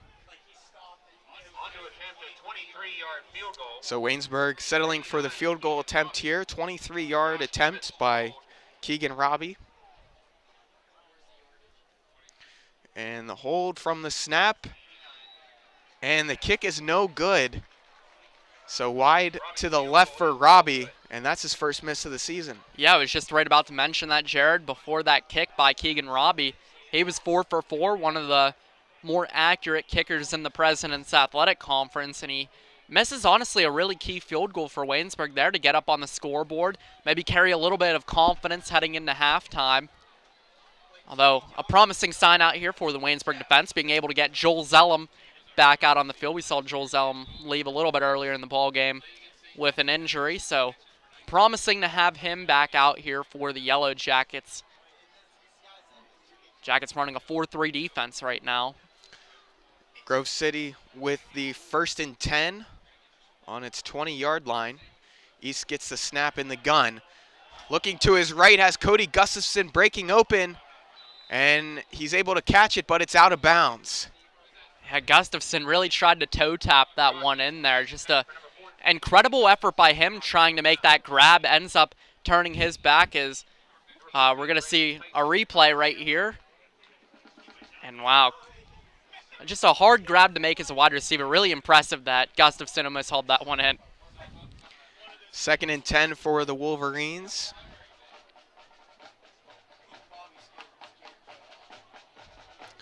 We've seen the Cody Gustafson to East connection before. 57-yard touchdown earlier.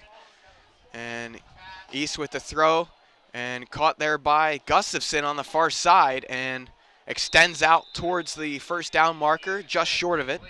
It's really dangerous when East and Gustafson really get going. It reminds me a little bit of that Justin Haycock to Andrew Wolf connection that we saw last year in this ball game from W&J versus Waynesburg. But East and Gustafson, two of the better tandems here in the President's Athletic Conference when you look at wide receiver and quarterback duos. Put them up there with that Saxton and Colt Morgan duo as well. East from the gun with the handoff to Flatty, and he ends up losing about a yard on the play, so that'll bring up 4th down for the Wolverines, and the Waynesburg's run defense standing tall. And it looks like the punt team will come onto the field here for Grove City, so a key stop if Waynesburg's able to get this ball down, get the ball back, down by 24 points right now, have enough time to go down the field and try and score. So Jared Custer out to punt for Grove City. Nick Hall set to receive, and now a timeout by Waynesburg. Yeah, defensive coordinator Scott Vienick running downfield, trying to call the timeout there. Wanted to make sure the defense is ready or the punt return coverage is ready out there. And defensive coordinator Scott Vienick, one of the guys featured in this week's program about him building the young future around Brandon Tyson, Samuel Hamilton, Javion Smith, a lot of the younger guys of this defense that have been really thrown into the fire so far. A lot of injuries, a lot of graduations from last year's team, and he's kind of building with a brand new defense right now. So after Vienick gets everything all situated here, punt teams still come back out on the field for each team. So Grove City lining up once again. Jared Custer, the punter. Back deep for Waynesburg is Nick Hall. And 4th and 2 from the Grove City 29-yard line. And the boot by Custer. And Hall fielding it about the 30-yard line and brought down immediately on the play. And no return there for Nick Hall. Yeah, great stop right there by Nick Grabiak. Just an awesome job by him. Being able to fly downfield here, as we'll see that punt return there by Nick Hall, but Grabiak just flying right downfield, untouched really on that one. So Waynesburg with the 1st and 10 on its 32-yard line. 3.5 minutes left in this first half. And Raines with the throw to Kearns, reception and brought down quickly there by the Grove City defense. A host of them bringing him down. 2nd down. Yeah, Waynesburg has enough time to try and go down the field here, add some points to the scoreboard, although they have to get to work here. The Waynesburg offense really struggling a lot today other than a couple of drives. We see the 12th man here for John F. Wiley Stadium on homecoming. A big whistle there. Crowd getting into it a little bit. Waynesburg with 2nd down and 8. Trips to the left. Raines fakes the throw, almost brought down, gets away, and now running. And Raines going down at about the Waynesburg 40. Bring up 3rd and short.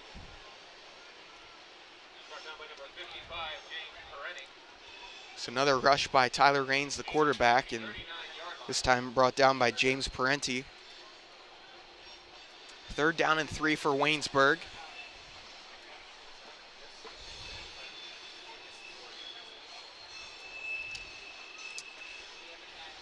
And Raines getting set. Trips to the left again. Waynesburg trying to draw Grove City offsides there. Saw a little movement on this near side of the defensive line. And Raines with the snap and trying to find Trenton Kearns on the play. Yeah, just a little bit out of the reach of the hands there from Trenton Kearns. Dunlap able to make that stop, and it looks like the punt team coming out here once again for Waynesburg. So 4th down and 3 for Waynesburg on its 39-yard line. Brendan Campbell coming in here to punt again. Coaching staff must not like what they've seen from Mason Mangum, who only averages a net of 23.7 yards per punt. Campbell with the punt, end over end, and Dunlap fielding that at the Grove City 35, now across midfield and being brought down at about the Waynesburg 40-yard line. So solid return there. Yeah, Dunlap, a very explosive player, a two-way guy at Penn Trafford High School. Able to do a lot of different things out of the backfield or receiving, but on this Grove City defense, he's a standout cornerback for them, only a sophomore, a lot of room to grow, but he was very explosive like we've seen him before in today's game, just right on that punt return right there. So Grove City with 1st and 10 on the Waynesburg 42-yard line, 1:52 seconds left in this first half. Yeah, more than enough time for Grove City to go down the field and add to the scoreboard here for the Wolverines. Gustafson and Frazier, the receivers. And East fakes the handoff to Flatty and now trying to break free, and he'll go down. Waynesburg able to bring down East for the first time. Great job by Sean Hitler, standing tall right there. And the defensive line there, able to hold on to East just enough for Samuel Hamilton to come over and finish it all off there. for the Yellow Jackets. Samuel Hamilton, mentioned it before, couple sacks this season. Really solid player, top 10 in the PAC in sacks. So a loss of 8 on the play. Now at midfield for Grove City, 2nd down and 18. 4 receivers set. And East with the snap to Cody Gustafson. He'll catch that, but immediately brought down by the Waynesburg defense.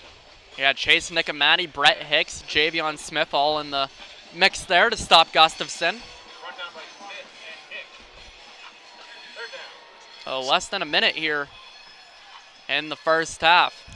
And that'll bring up 3rd down and 9 as East gets the snap and throwing to far side, finding Cody Gustafson, able to stay up for an extra couple yards, but then brought down short of the 1st down, so it'll be 4th and short. Grove City 2 timeouts left. Interested to see when the Wolverines might try and use one here.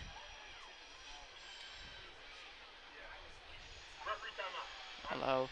The officials taking a timeout here, so not even Grove City right now, but now we resume action. And the clock also resumes ticking down as East gets the snap, throwing to Gustafson again. And Gustafson able to break free, now running and brought down at the Waynesburg 30. Yeah, Gustafson able to pick up a 1st down there. Smart of him not to try and bounce around too much, trying to make a big gain. And a spike there by East and Grove City, stopping the clock. 21.2 seconds left in this first half. Grove City threatening to add more points onto its lead. 24-0 lead for the Wolverines already. Yeah, coming up on halftime here on the Waynesburg University Sports Network, broadcast the homecoming ceremony. So a 2nd and 10 from the Waynesburg 30, 21 seconds in the 2nd quarter. And East with the snap to the left side to Frazier. He catches that one, brought down. And it'll be a 1st down on the Waynesburg 16-yard line. 15 seconds. And now counting down. East with a snap and spikes it. 11.3 seconds left in the first half. So Grove City really trying to hold on to those 2 timeouts here. Can't take them to the next half. East getting the play call from his sideline. 4 receivers. And now looking to the left side again and finding Frazier. He'll fall down in bounds at the Waynesburg 5-yard line. And now we're going to see one of those Grove City timeouts shared. I was waiting for it. They're letting that clock get a little dangerously low here with 5.6 seconds left on the clock here. Though they'll boost that back up a couple of ticks over to 7 seconds. As mentioned, the homecoming ceremony will be broadcasted right here on the Waynesburg University Sports Network. Haven't had the chance to broadcast that in a couple of years. Last year, obviously, with the PAC pushing sports to the spring, didn't have a normal homecoming format. So 2 years ago was the last time that we broadcasted the homecoming ceremony here. Excited to announce that, bring that to your television screens. So Frazier setting up a 1st and goal for Grove City. 7 seconds left in the 2nd quarter from the Waynesburg 6-yard line.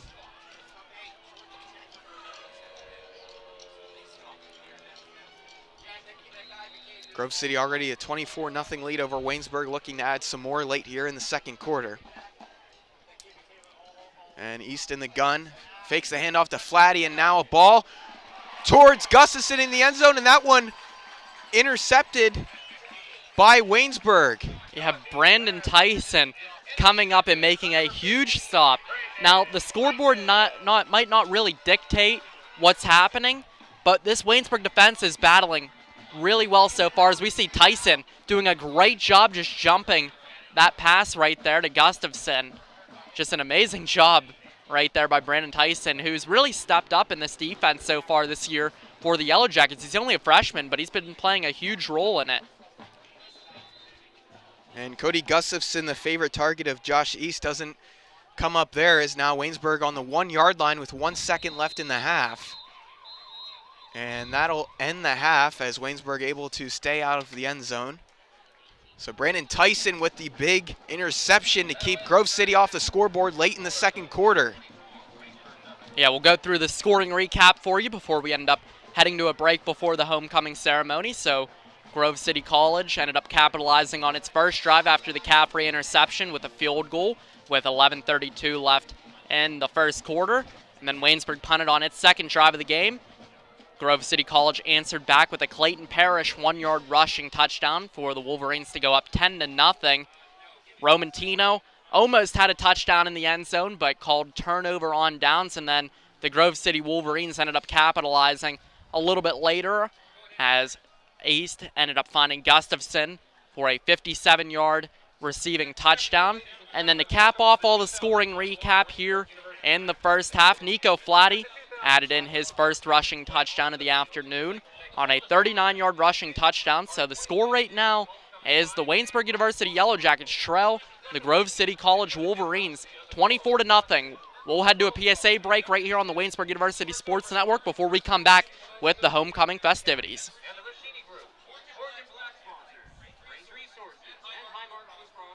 It's a Saturday night. Okay, You you're know good. What that means time to party. Sam is having a good time, watching sports, drinking beer, playing pong. Not a care in the world for Sam. Nobody at the party stopped Sam. They let him walk out the door with his keys, even though he was stumbling, having a hard time to stand up. What happened less than 10 minutes later would change Sam's life forever.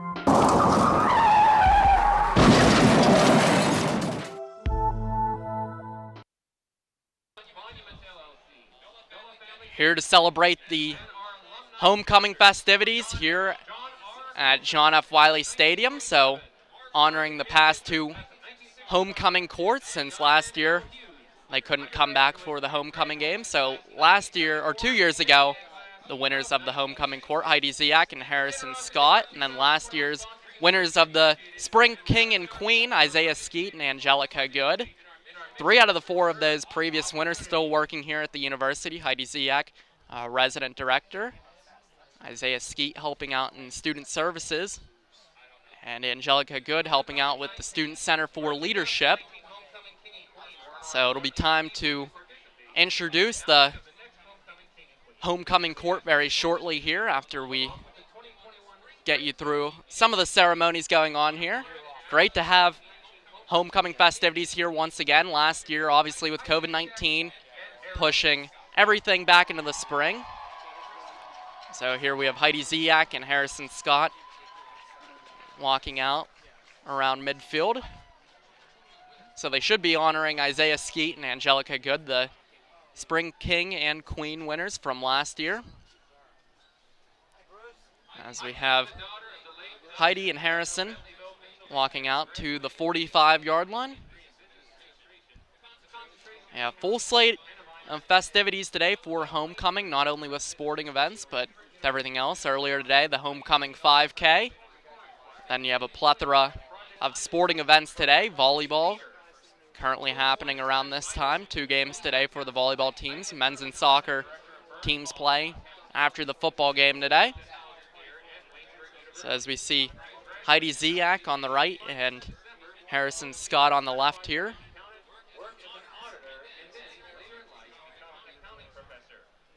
So PA announcer Bobby Fox giving you the rundown of each of the candidates here for the homecoming court once we get to them. So the members of this year's homecoming court: Micah Leith, Eden Pack, Andrew Gordon, Sophie Kipe, Jacob Nicholas, Lily Portman, and Alexandria Morar, Josh Hughes, Lachlan Loudon, and Rachel Pellegrino. As we see the rest of the homecoming court right there, right behind Isaiah Skeet and Angelica Good.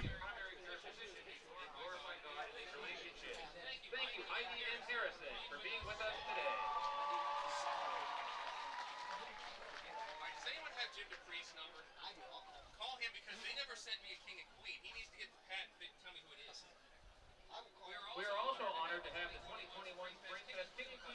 And being announced right now here on the Waynesburg University Sports Network, the Spring King and Spring Queen representatives from last year, Isaiah Skeet and Angelica Good. So a little bit more of a unique thing last year, having the Spring King and Spring Queen, both of Heidi Ziak and Harrison Scott, and Isaiah Skeet and Angelica Good will be honoring this year's homecoming king and queen. Great to see a lot of former alumni in attendance here at homecoming. Early on, saw a lot of red in the bleachers, although as the game trickled on a little bit more, you saw the orange and black come in.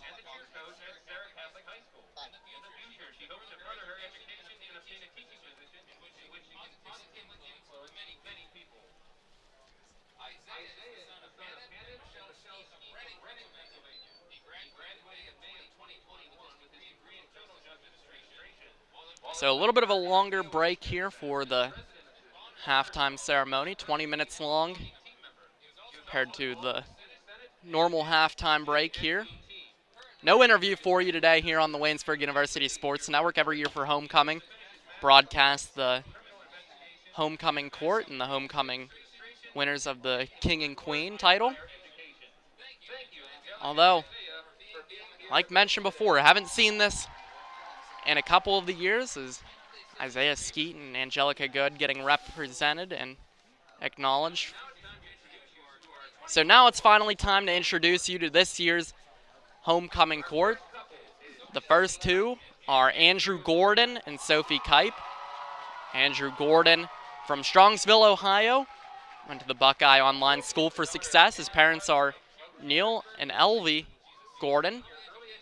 Andrew Gordon does a lot on campus, a student ambassador, part of the Lamplighters Choir, also part of the American Medical Students Association, and assists with Upper Room.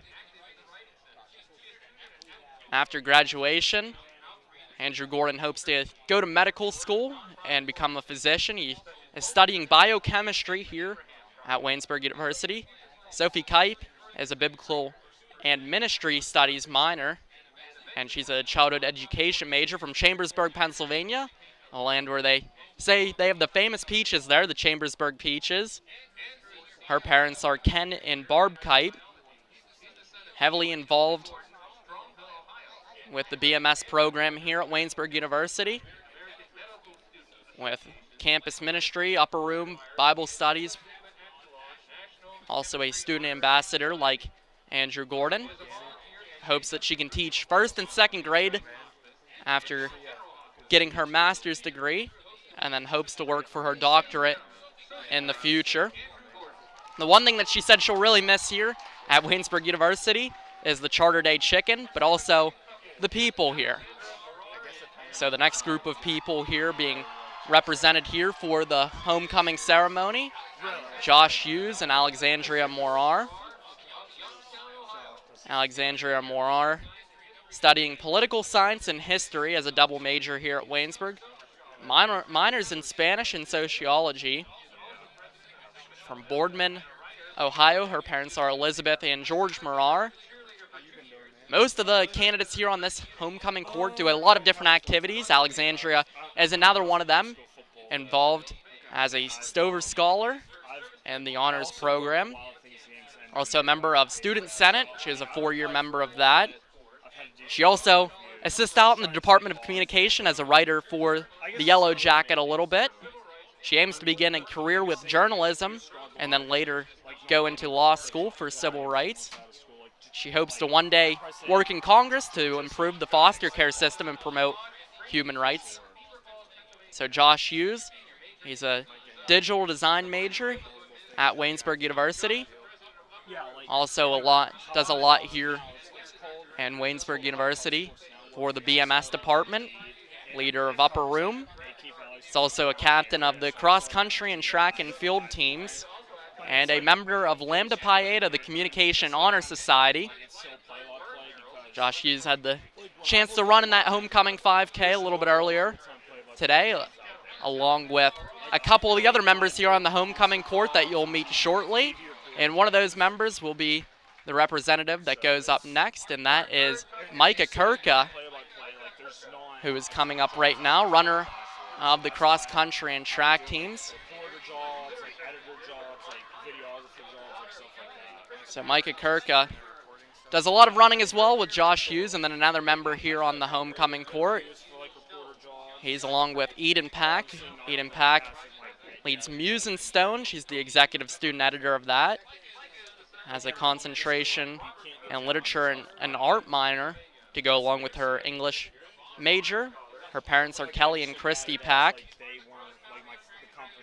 Also a resident assistant in Denny and Ray. Had the opportunity to get to know her over the past couple of years as a resident assistant myself. Eden says that the thing she'll miss most about Waynesburg University is her friends and then the little family that she created here and being able to see a lot of people that she cares about every day.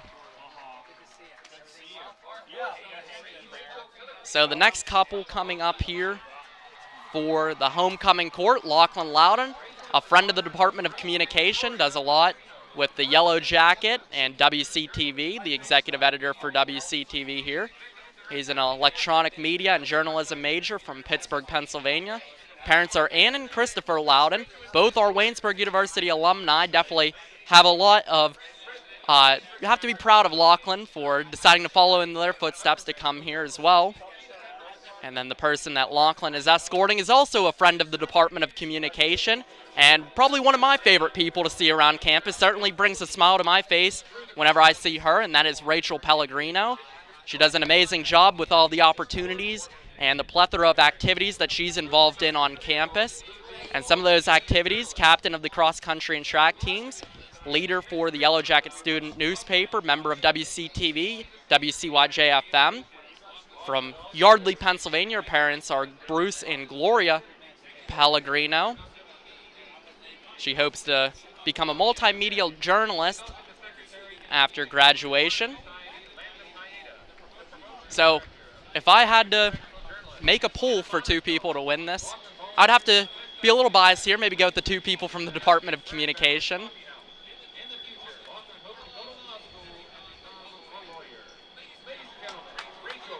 So there's Rachel Pellegrino and Lachlan Loudon. Two have been friends here for 3 years in the Department of Communication. So the final two of the homecoming court coming up here is Lily Portman and Jacob Nicholas. Jacob Nicholas, a former friend of the Department of Communication as well. A soccer player here at Waynesburg University, also from Chambersburg, Pennsylvania. Went to the same academy as Sophie Kipe. Jacob's also heavily involved in Student Senate and Upper Room. He used to spend a lot of his hours up here on the Department of Communication on the 4th floor of Buell as a former announcing major. It was very good, by the way. Jacob was a very good announcer. So Lily Portman, the person that Jacob Nicholas is being escorted by, she's a Bonner Scholar, a member of the lacrosse team under head coach Gennaro Bonaventura, a former Waynesburg University alumni. So there's your homecoming court. Have Jacob Nicholas, Lily Portman on the right. Beside them, Rachel Pellegrino and Lachlan Loudon. And the center right on the 50, Micah Kirka and Eden Pack. To the left of them, Josh Hughes and Alexandra Morar. And to the left of them, Andrew Gordon and Sophie Kipe. So big congratulations to all of them.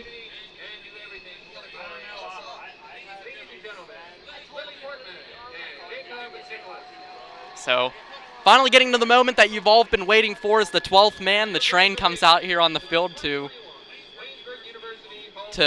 root on the homecoming court as it roots on the football team. So President Lee and Provost Dana Bear will crown the next king and queen. So the moment you've all been waiting for.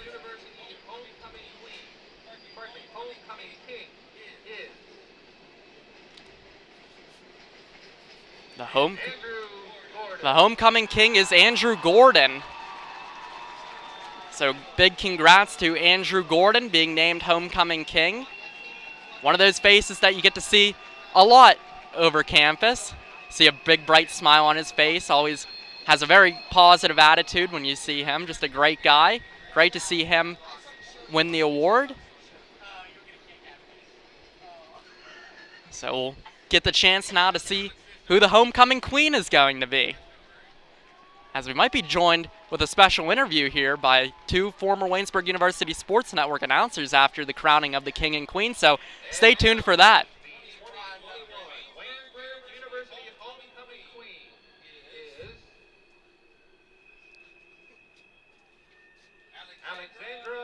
And the homecoming queen is named Alexandria Morar. So big congrats to Andrew Gordon and Alexandria Morar. Definitely well-deserving. Two great people around campus. Cannot congratulate them enough for being named homecoming king and homecoming queen. So we'll take a quick break right here on the Waynesburg University Sports Network. When we come back, we might have a little bit of an interview with some former Waynesburg University Sports Network announcers and see where they are today.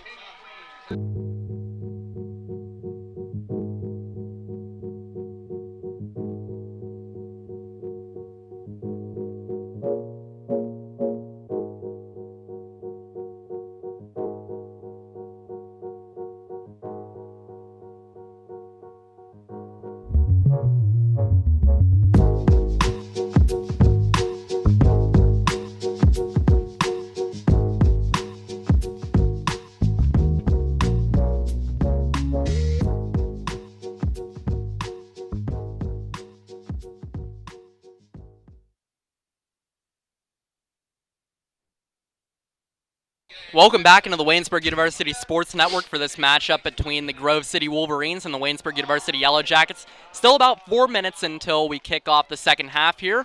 Riley Holsinger, I'm joined alongside former friend of the department. He's still a friend of the department in my opinion. Former Waynesburg University Sports Network executive producer Jack Hillgrove, who now works at WTOV 9 in Steubenville, Ohio. Jack, how do you like working there so far? Oh, Riley, it has been definitely a joy to take what I've learned in my 4 years here as a member of the Department of Communication, and into the workforce and be a news reporter and do some sports too, which has been really cool. I was hired as a news multimedia journalist, thought that I would be doing primarily a lot of news, and it's been a lot of news, but I've been able to cover a lot of high school football in the Ohio Valley.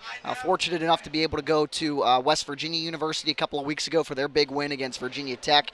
I was on the sideline with my camera, got to shoot the game like you guys do here, and be able to shoot a stand-up in and out, and be able to not interview the coach, but be in the post-game press conference or head coach Neil Brown's press conference, and players to step into the real world of sports professional journalism, especially for a Division I football game, was great. But it's been strange being an adult and paying bills and living in an apartment an hour plus away from home, and having rent and water and cable and electric to pay for. But it's an adjustment you guys will have to make eventually, but it's been good, and I'm glad that I was able to come back today on a beautiful day in Waynesburg, Pennsylvania. Couldn't ask for better weather, not only for these guys to play some football, but for us to come back as alums, and for you guys as the WUSN crew to be able to do some football today. It's been great. Yeah, and it's certainly a dream being able to do all the stuff that you've been able to do, and so far your short career as a multimedia journalist and everything.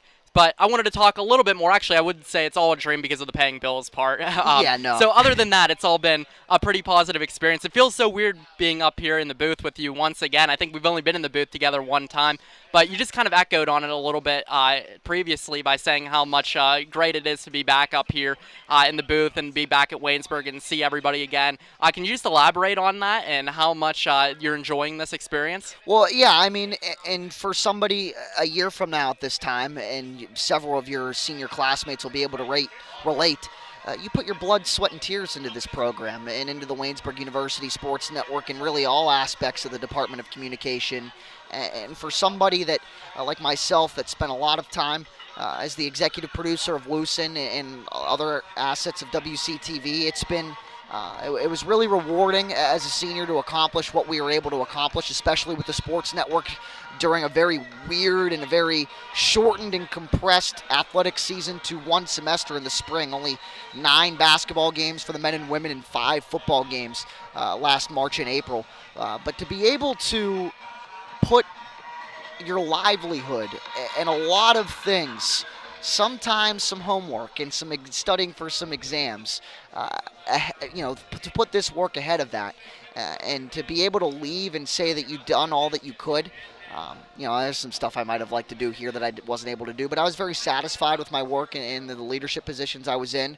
So to be able to have that perspective and to be able to come back on a day like today and see all of you guys carrying on what we left behind and carrying on the WUCOM tradition, and it's been really rewarding to see you guys get after it. It's been really rewarding to see you guys work and carry on what we left behind, and to be able to enjoy it. And leading up to this too, as a casual viewer, when I can, tuning into WUSN Productions online and seeing the work that you guys do, and not only in WUSN but WCTV, reading some Jacket articles, listening when I can to some WCYJ things, following on social media. It's been, as somebody that put everything that they had into the department, now to be able to come back and enjoy it with you guys, it's been awesome. And one day, Big Rye Guy, you'll be able to enjoy it too. And that day is coming, my friend. Your senior year is going to fly by. It's coming very shortly. Thank you, Jack, for joining me on here to kind of fill some time here on the Waynesburg University Sports Network. We'll get to the second half here of the game. Right now, we're about to kick off. So Jared Wiker will join us back here for the broadcast. I believe Professor Krause wants me to stick around for a series. I mean, if Jared wants to hop back in, we can. Okay. It's all up to Jared here. Jared, do you want to switch around with me, or are you good? No, he's good. Okay. We'll get you in here, Jared. So Waynesburg getting set to kick off here in the second half here. Tyler Raines with a sling on his arm right now on the bench for the Yellow Jackets. Alex Moore on the kickoff for Waynesburg. Gabe Dunlap back to return. He gets the kickoff right here, past the 25, past the 30, 35, 40, and he's going to be brought down right at about, he's still getting a little push here. Yeah, extra effort. Yeah.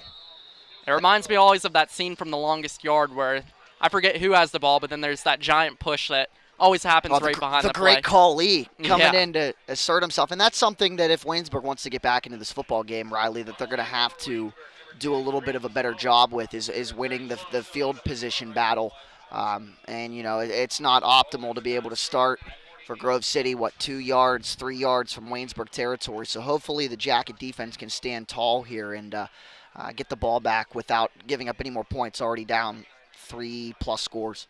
In the first half, the Jackets had a little bit of that bend, don't break mindset as the carry here by Flatty takes him past midfield, and that'll set up about 2nd down and 2 here for the Wolverines. And Nico Flatty, fortunate enough for me in my time as a member of the Department of Communication, announcing for the West Allegheny Sports Network, got to see a lot of Nico Flatty and his brother Dante.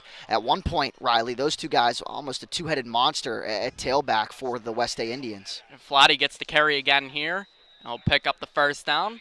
Needed about 2 on the play, ends up picking up 4 to move the sticks here for Grove City. Grove City running a little bit of a two-headed rushing attack here between Clayton Parrish and Nico Flatty.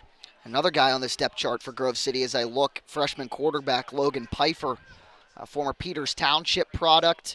You'd have to assume with him listed as the number 2 QB that after Josh Est calls it a career for Grove City, that Pfeiffer's the next man up. And interestingly enough, Pfeiffer, for a majority, pretty much all of his career, Peters Township, coached by his quarterbacks coach, Christian Breisinger, former Waynesburg University do-it-all guy. I believe came in as a quarterback and played some D-back and wide receiver for the Jackets in his time, graduate of the class of 2018. Scott Frazier on the reception there. Sorry to cut you off. No, I'm just, flexing my knowledge of Western PA football. I'll have to say, I do miss the WPIAL a lot when it comes to covering high school football. The Ohio Valley's great, and it's been great too. A majority of my high school football coverage was announcing, doing what we're doing right now, but now it's going to games and shooting highlights and being able to do live hits from various restaurant locations around the Ohio Valley, recapping games, which has been an interesting, especially last night, an interesting experience. People in the background of your camera making funny faces. Last night we had a guy at the Buffalo Wild Wings in Moundsville yell Doyle rules. Okay. In the middle of my live hit. But, you know. Yeah, you can never. You got to, you know better than anybody. You got to adjust on the fly and tune that kind of stuff out. Exactly. You never can expect what other people are going to do out there. As Clayton Parrish picked up a first down for Grove City here, the leader in rushing touchdowns for the PAC, still in the game here. Yeah, Grove City's not shy about running the football. I mean, have they thrown a pass to start this third quarter?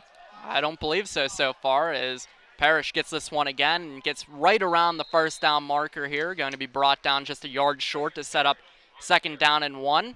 Yeah, good balance from Grove City so far between Parrish and Flatty. Very similar style, very similar in stature, 5'10 and 5'11. Flatty listed at 185, so a little more burst of speed, but Parrish, showing off that elusiveness as well. You see him on your screen there, and not only being able to bowl guys over for a couple of yards to get a couple of extra yards, but you saw him there juking out a couple of jackets, and hopefully for Waynesburg's sake here, deep in jacket territory, they're able to hold him to at least 3, maybe turn him over. Why not? Parrish once again with the carry here. He'll be stuffed right around that first down marker. Set up look like 3rd and about inches on that play. They like to go to Parrish a little bit more here in the red zone, more of the bruising back there, although the former bruising back that the Grove City Wolverines used to have was Wesley Schools. And the last time he played here against the Yellow Jackets, he completely dominated and took over the game. Well, yeah, you know who reminds me a lot of Wesley Schools, Riley? Who is that? He's number 30 for the orange and black. Justin Flack. As far as just being able to take over a game and just, and the offensive line for Waynesburg, from what I've followed so far this year and seen today, and it helps when you have a guy like Eric McDowell come back and Trey Carl at left guard, senior leadership, and then Chase Espin, who's one heck of a tackle as well, being able to get some push for a guy like Flack. And if you ask me, he's one of, and I think you can make a case with him being one of the top rushers in the PAC. Quarterback sneak here by East, and looks like they're going to mark him right around the marker, and they're going to call that a Grove City first down. So the drive stays alive for Grove City here.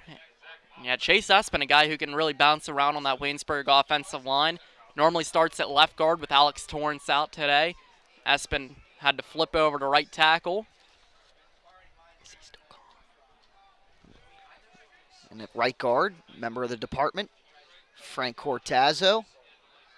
Pass here by East to Cody Gustafson. Gustafson hauls this one in, but not before being brought down by Brandon Tyson, who had that interception near the end of the first half there to save Waynesburg from another Gustafson touchdown. Brandon Tyson, easily one of the best defenders in the PAC, leads the President's Athletic Conference in pass breakups. Tied for 30th in tackles, which is pretty solid for a cornerback. Ace gets the snap handoff here to Flatty. Flatty bounces right up through the middle. I'll be brought down just a couple yards short of the first down marker here. Yeah, Tyson has, and it's like you said, Riley, one heck of a start to his career as a Waynesburg Yellow Jacket, and reminds me a lot of a former Waynesburg cornerback who's on the sidelines today, Justin Wilco, who was pretty darn good as a member of this Waynesburg football team, and Tyson's on his way to having a similar career, I think. Yeah, the Waynesburg secondary a couple years ago, really solid. Man. Vashawn Graham in there, Dan Verhosek, had Wilco, Brennan Seafick, Ty McAlee's got in there a little bit. Andrew Brinsick. Yeah. Saw him out in the homecoming festivities. A lot of those guys here today. Yeah, that was a Waynesburg defense that was ranked very highly in the country, not only in the President's Athletic Conference. And a lot of those guys up on the in the front seven as well. John Glenn Davis, Logan Eller was a very fine defensive lineman for this team. Tyler Smith. Yep. He drops back to pass here, throws this one, caught by Frazier. Frazier trying to get in the end zone, but brought just a couple yards short there. Great job by Waynesburg to gang tackle there.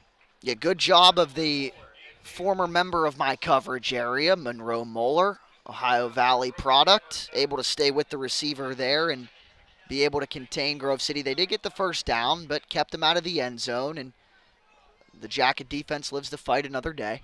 Moeller, a scrappy corner for the Yellow Jackets here. First and goal at about the 3 here. Grove City once again knocking on the door. Parrish, the running back. Flank to East is left. East gets the snap. Handoff here to Parrish. Parrish rushes for another touchdown, his second of the game and 10th of the season. Grove City extends its lead to 30-0 here early on in the third quarter. Yeah, good drive by Grove City. They did what they, did all the way down the field, just pounded it down Waynesburg's throats, and they were able to capitalize there with a powerful rushing touchdown and extend its lead. And Nick Morrow on to kick the extra point here. The hold is down, the kick is up, and the kick is good. So Grove City now leads Waynesburg 31-0 here with 7:47 left to go in the third quarter. Yeah, give credit to the guys up front for the Wolverines, just creating a hole. Kraut, Brady, Brungard, Lepre, Lane, just separating the end zone for the orange or for the Wolverines to get the orange and black out of the way, and tack 6 on the board. And I believe, Riley, my time here has expired, but my friend, it was very good to talk to you. Very proud to see Tanner Saprowski, Tyler Zeman, Nolan Porterfield, Nick Staso, and a couple of gentlemen in the truck that I just don't recognize. But it's good to see you guys getting after it and continuing the WUSN tradition on. And I'm really proud of you guys. And how many more games do you have left? Two, I think. Well, finish strong and get on to basketball season, and hopefully things stay relatively normal for you guys as it's related to the pandemic. But like I said, proud of you guys, everybody individually, the camera ops as well. Who's that down there? Caleb Yager, Micah Leith, Logan Lepiscopo. Very proud to watch you guys work and get after it. So we'll hand it back over to Jared. Yeah, Bianco on the kickoff here. Received by Justin Flack. Flack past the 30-35, and it'll be brought down right around the 37-yard line. We'd like to thank Jack for hopping on the broadcast here. So, Jared, we're going to have a negotiation here. Do you mind if I just take the rest of the third quarter now that I've already gotten to a rhythm and it's pretty much halfway done? Yeah, no problem, Riley. Originally, I was going to have the fourth quarter, and Jared was going to have the third, but I pretty much took up most of your quarter here. That drive was a very long one from Grove City to start off the second half here, and was capped off by Parrish's second rushing touchdown of the day.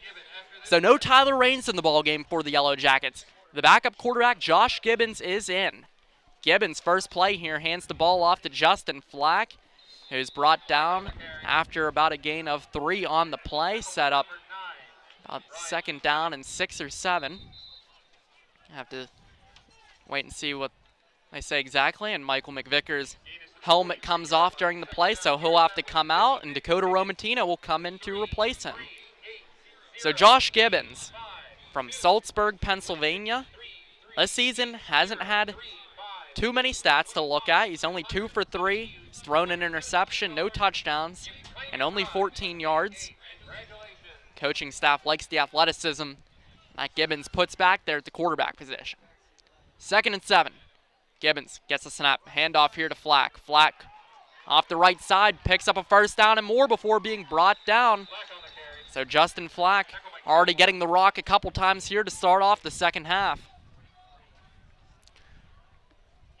Good thing for Waynesburg, Justin Flack continue rolling. And Riley, I did hear while I was away that Tyler Raines ended up getting banged up on a play, ended up limping off back late in the second half. So that's why Gibbons is in now. Yeah, not a loss that Waynesburg University would like to have. Gibbons in the gun, trips to his left. Kearns, Romantino, and Matt Craig are the receivers. Gibbons with the snap.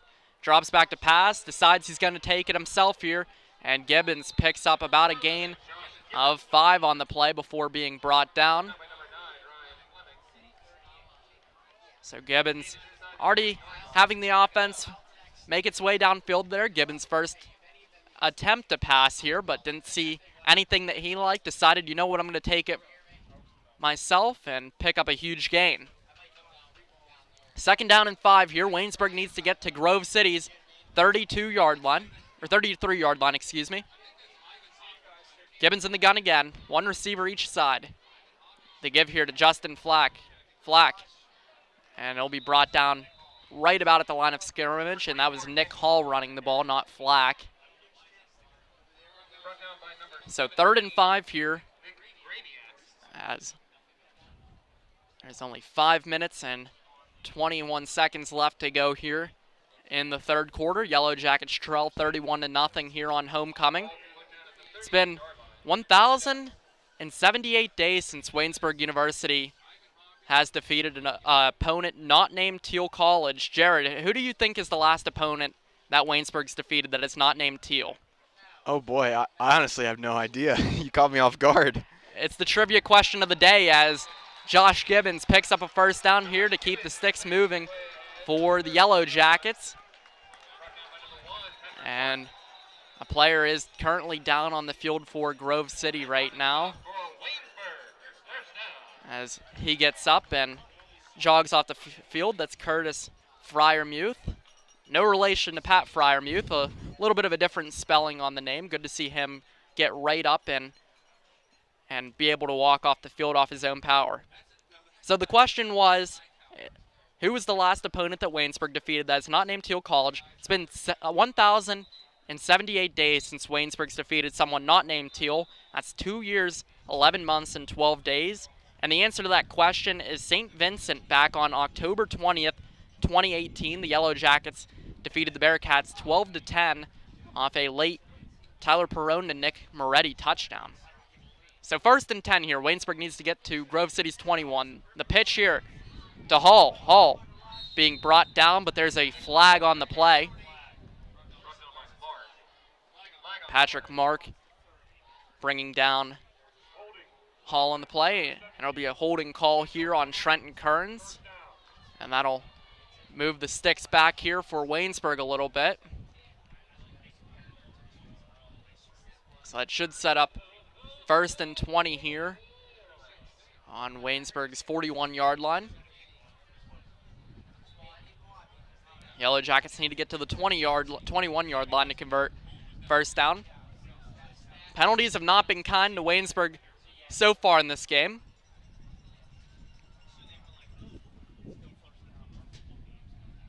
So 1st and 20. Josh Gibbons in the game, replacing the injured Tyler Raines.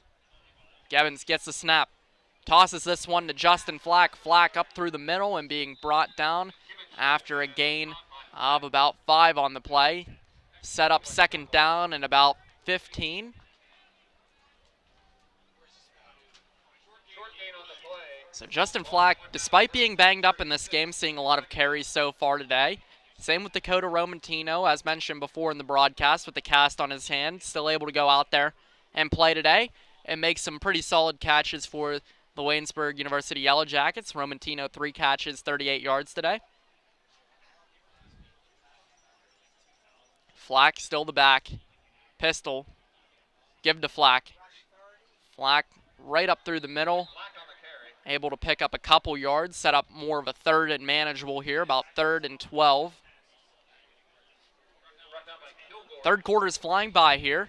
Each team has only had 1 drive so far in the 3rd quarter. Grove City killed a lot of the clock with its first drive of the quarter. Waynesburg doing a little bit of the same here. And Waynesburg's been changing things up. You know, the mobile Josh Gibson really doing a lot of pitches and flips to his running backs. Gibbons in for Raines, the sophomore, 5'9", 160-pound quarterback. Drops back to pass. Throws this one towards Trenton Kearns, and that pass is going to be incomplete.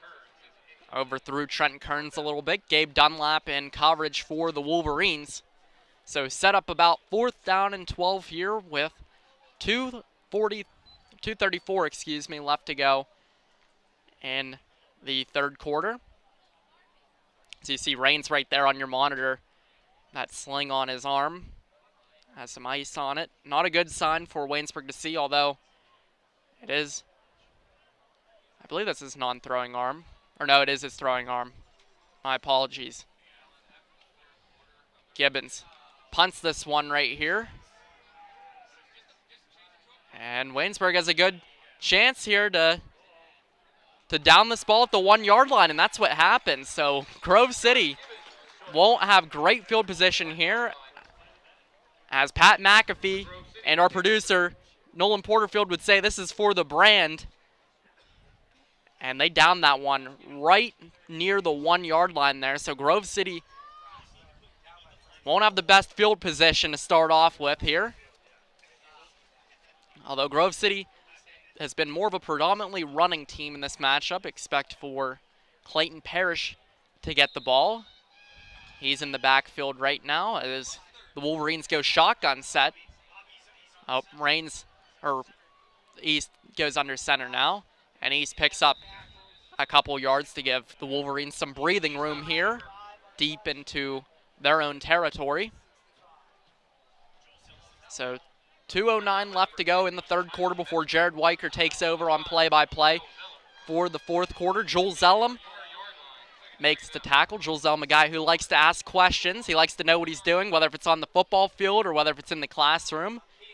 Have a web production class with Mr. Zellum, and always loves to know what's going on. A good trait to have in a player and a student. East passes this one over to Scott Frazier. Frazier with a big first down and more, and before he is going to be brought down at the 32-yard line by Monroe Moeller. So Grove City starts this drive at its own 1 yard line and now gets up to its 32-yard line as we see that catch right there by Frazier before being brought down by Moeller. Waynesburg secondary very young other than the senior safety Luke Mangus.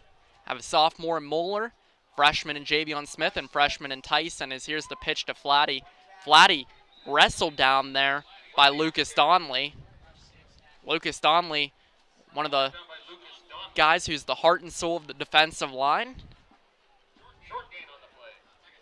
He's got the opportunity to play a lot in his first 3 years as a Yellow Jacket. One of the leaders of this defense.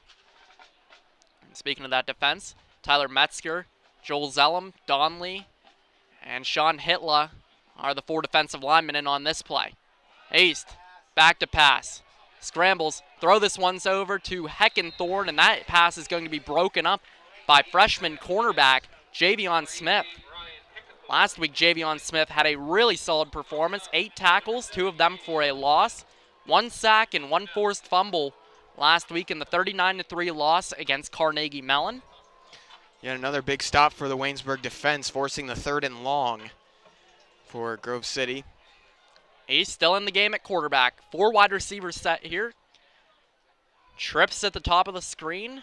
Scott Frazier, the receiver, at the bottom of the screen. Ace gets the snap, drops back to pass, fires this one over, and that pass is going to get hit right off of the backside of a Waynesburg defender on that play. Yeah, that one hitting the back of Jonathan Ruffing, junior out of Bentleyville, Pennsylvania, and big stop on 3rd down for the Jackets. And punt team now will come on for the Wolverines here with 35 seconds, are left here in the 3rd quarter. So 4th and 9, Nick Hall back to receive. Custer on to punt for the Wolverines. And here's the boot by him. Hall gets under this one, waves for a fair catch. And Waynesburg will start its next offensive drive at its own 25-yard line.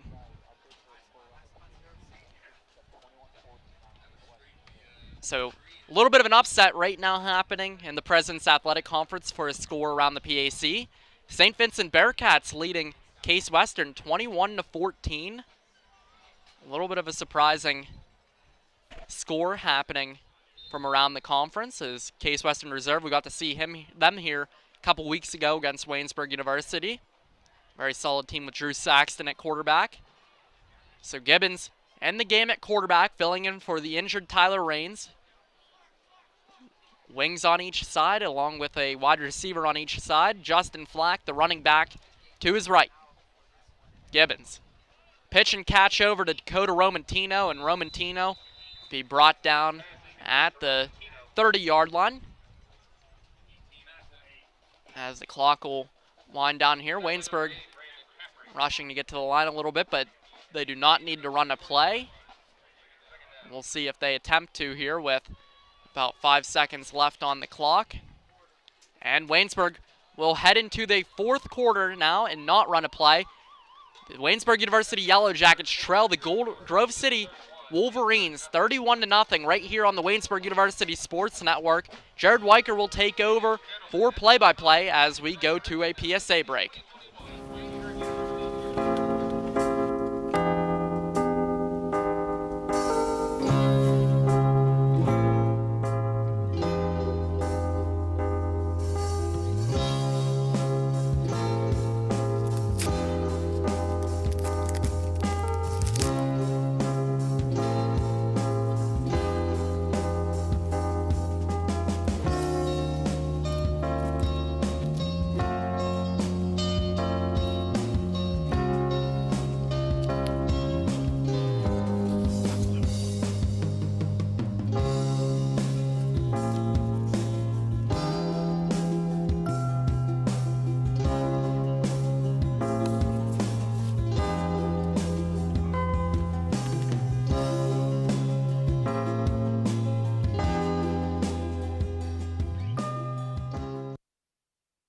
Back here at John F. Wiley Stadium, and the Waynesburg University Yellow Jackets trailing Grove City 31-0, but Waynesburg with the ball. 2nd and 6 on the Waynesburg 31-yard line as there's a handoff to Justin Flack up the middle, gaining a couple.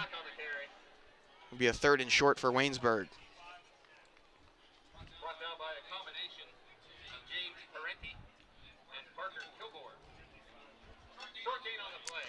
It'll be a 3rd down and 3 for the Yellow Jackets.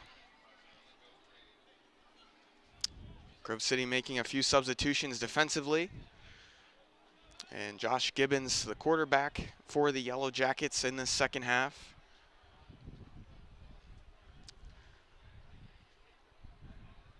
Gibbons in the gun, gets the snap and hands it off once again. And brought down maybe a yard for Justin Flack. 4th and short. Looks like the offense will stay on the field here for Waynesburg. Try and get some points on the scoreboard here. Obviously, don't want to be shut out on homecoming.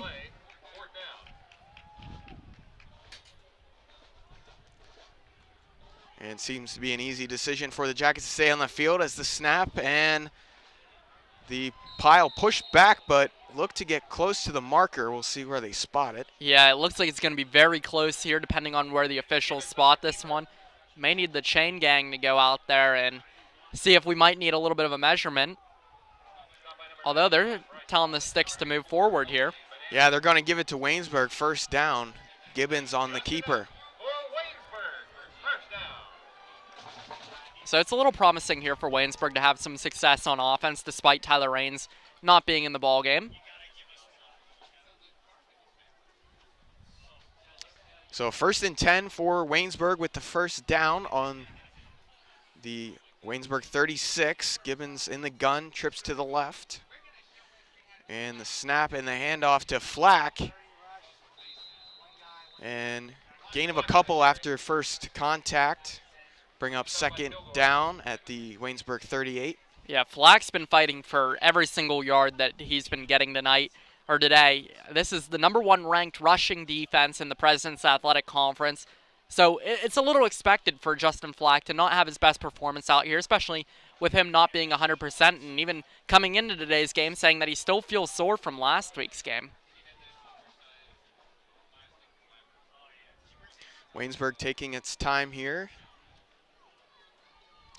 2nd and 8 from the Waynesburg 34. Gibbons with a pass, and he'll find Romantino on the far sideline. That's good, and it'll be 1st down. So as we get to see here, the reception by Dakota Romantino. Gibbons does a great job of rolling out. Romantino knows where he's at on the sideline, able to toe tap and haul that one in. Romantino has been a bright spot of today despite the cast on his hand. He's done a really good job so far today being able to catch the football, and that was a big question for me heading into this game. I wasn't sure if he's going to be more of a decoy out there, but he's been able to make an impact. So 1st and 10 on the Grove City 47 for Waynesburg, and another handoff to Flack. Finds a little hole and able to gain a couple extra yards up to the Grove City 40-yard line. It'll be about 2nd and 2. So good progress on this drive here by. And Flack is down. That's definitely not a good sign if you're a Yellow Jackets fan, especially Justin Flack. He's pretty much been the heart and soul of this team for the past couple of years. First team All-PAC, all-purpose player last year, on the PAC watch list this year. And Justin Flack, just a star running back for the Waynesburg University Yellow Jackets. Had a really solid high school career at Derry High School. Hate to see him on the ground right now for the Yellow Jackets. Have to assume Nick Hall will be coming in to take some of those carries. Haven't seen Dante Clark Jr. at all yet, at least in the running game. He's a freshman out there, but everybody thinks very highly of Dante Clark Jr., especially a lot of his teammates because of the things that he's able to do on the practice field, and it's just great to see that Justin Flack's at least able to get off the field on his own power here. Definitely not a good sign for Waynesburg. Hope everything's going to be well for Justin Flack. Hope it's not anything too serious out here.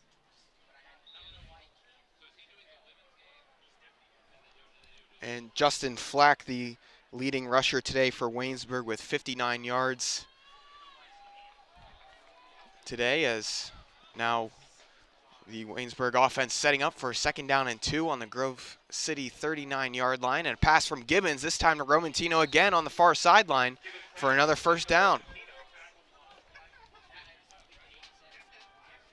Yeah, it's really promising right now if you're Josh Gibbons to have a little bit of success here with the offense. We haven't seen Gibbons too much, not only this season but last season either. So it's got to be promising to him that he's able to come out here, run the offense well, and to be able to move the sticks here. Gibbons in the gun with Hall to his right. Single receiver on the near and far side as Gibbons will keep it. And running himself up to about the 30. It'll be 2nd down and about 5 on the Grove City 30-yard line. And for Gibbons, a little shorter, 5'9", 160 pounds for the sophomore compared to Tyler Raines, who started the game and out now in the second half. Raines 6'3", 190 pounds. So the shifty, more speedy Gibbons at least showing with his legs, changing up the offense. Gibbons in the gun, 2nd and 6. And in the pocket and running down, and that's a sack for Grove City. Patrick Mark just flew in from the secondary. Patrick Mark, he's really the veteran of the secondary here, the 6'2", 205-pound senior, as we're going to see Patrick Mark just kind of fly right in there and be able to bring down Gibbons. Yeah, burst of speed there for Patrick Mark, and creates the 3rd down and 10 for Waynesburg. Waynesburg trailing Grove City 31-0.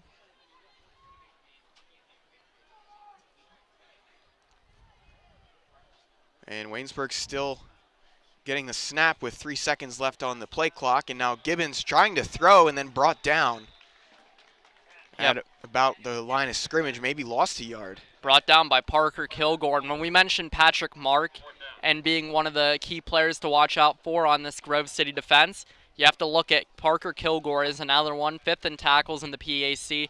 Last week, he ended up having a pick 6. So that'll bring up 4th down and 10 for Waynesburg. Just under 9 minutes left now in this 4th quarter. Waynesburg's eating a lot of the clock up on this drive here. Romantino on the near side by himself. Gibbons with the snap towards Romantino, and just out of the hands of Romantino. Looked like he had it for a second and then came down to the ground and ended up losing it. And that's exactly what happened on that play as we take a look at the replay right here. Romantino, downfield jump ball. Gabe Dunlap does a great job of getting into the mix there. I think if Romantino doesn't have a cast on his hand, he might be able to haul that one in. That's a hard catch to make in general, especially if you're going to do that with, I'd like to say maybe like 1.5 hands right now, because I don't know if I'd consider like a cast a hand for him, but it's certainly impressive to see what he's been doing out there today, despite he's playing the cards that he's been dealt, Wiker. Certainly something that we like to see from the Waynesburg offense. But that'll bring up Grove City now after the turnover on downs. 1st and 10, Grove City from its 35. And East with the quick throw to the far side to Frazier, and now dancing around and finally brought down on the Waynesburg side of the field at about the Waynesburg 49. As a former wide receiver, I love this route running here by Scott Frazier. Just the way on how he's able to break down right there towards the end of his route, get himself a yard or two of separation, and still fight off a couple Yellow Jackets defenders. You can see the Waynesburg defenders holding on for dear life, bringing down Frazier. 1st and 10 now, Grove City on the Waynesburg 49. East will keep it, now flipping to Flatty. He'll go to the far side and stays in bounds. Great effort by Flatty there to stay in bounds despite Brandon Tyson trying to take him out of bounds with him. Flatty's like, nope, I'm going to stay in bounds here and gain another couple of yards and move the sticks while I'm on the way. Grove City keeping it on the ground, trying to wind this clock down. 7.5 minutes left in this fourth quarter. 1st and 10 on the Waynesburg 36 for Grove City. East fakes the handoff, and now a deep shot to Gustafson. And that one no good, broken up on the play. And Monroe Moeller on the pass coverage. Gustafson wants a flag on that one, but from the look of it up here, it looked like that Monroe Moeller had some really solid coverage, and we'll take a look at the replay for a further look of it. And yeah, Monroe Moeller just getting right in there. You might have like a little bit of a pull from the arm there, but other than that, I thought it was some pretty solid defense by Monroe Moeller. The ball looked to be slightly overthrown a bit, but the Jackets will take it. 2nd down and 10 for Grove City on the Waynesburg 36. And East hands it off to Flatty now, and he's brought down across the Waynesburg 30 to the Waynesburg 29-yard line. So 3rd and short for the Wolverines. Yeah, this Grove City offense today has been really impressive so far, and they continue to be in this fourth quarter. East in the gun, Flatty in the backfield, fakes the handoff and throw to the near side to Gustafson, still hanging on, stretching out, and the ball might have come out as initial swarm there by the Jackets trying to get on it, but no signal, and it's still the Wolverines' ball. Yeah, despite being up by 31 points right now, Grove City is still pushing its foot down on the gas pedal right here, still trying to score. Normally at this point in the game, you see teams try and run the ball more to eat up a lot of that clock, but Grove City's continuing to run its offense. 1st and 10 for Grove City. The handoff to Flatty up the middle. And Flatty doesn't go down, but he is stopped. And on the play, Joel Zellum of the defensive line getting a stop in there, forcing 2nd down. Yeah, Flatty's been breaking a lot of tackles today. Great job by Joel Zellum, able to keep him from breaking his tackle and getting even more yards on that carry. 2nd and 10. And East fakes the handoff and finds Frazier. Frazier with a little room and inside the 10-yard line of Waynesburg to about the Jackets' 8-yard line. 1st down. Chase Nicomati and Luke Mangus on the tackle there for Waynesburg. So it'll be 1st and goal for Grove City, already up 31-0 on the Jackets. About 5.5 minutes left in this fourth quarter. Grove City able to move the ball pretty methodically down the field so far. Trying to find Cody Gustafson in the end zone earlier was East. That one broken up by Monroe Moeller. So that sets up 1st and goal. East now fakes the handoff and a throw and trying to find his receiver, Ryan Heckathorn, in the end zone. No good. And the replay here, and that one broken up well by the Jackets defender, James Davis. So 2nd and goal for the Wolverines from the Waynesburg 8.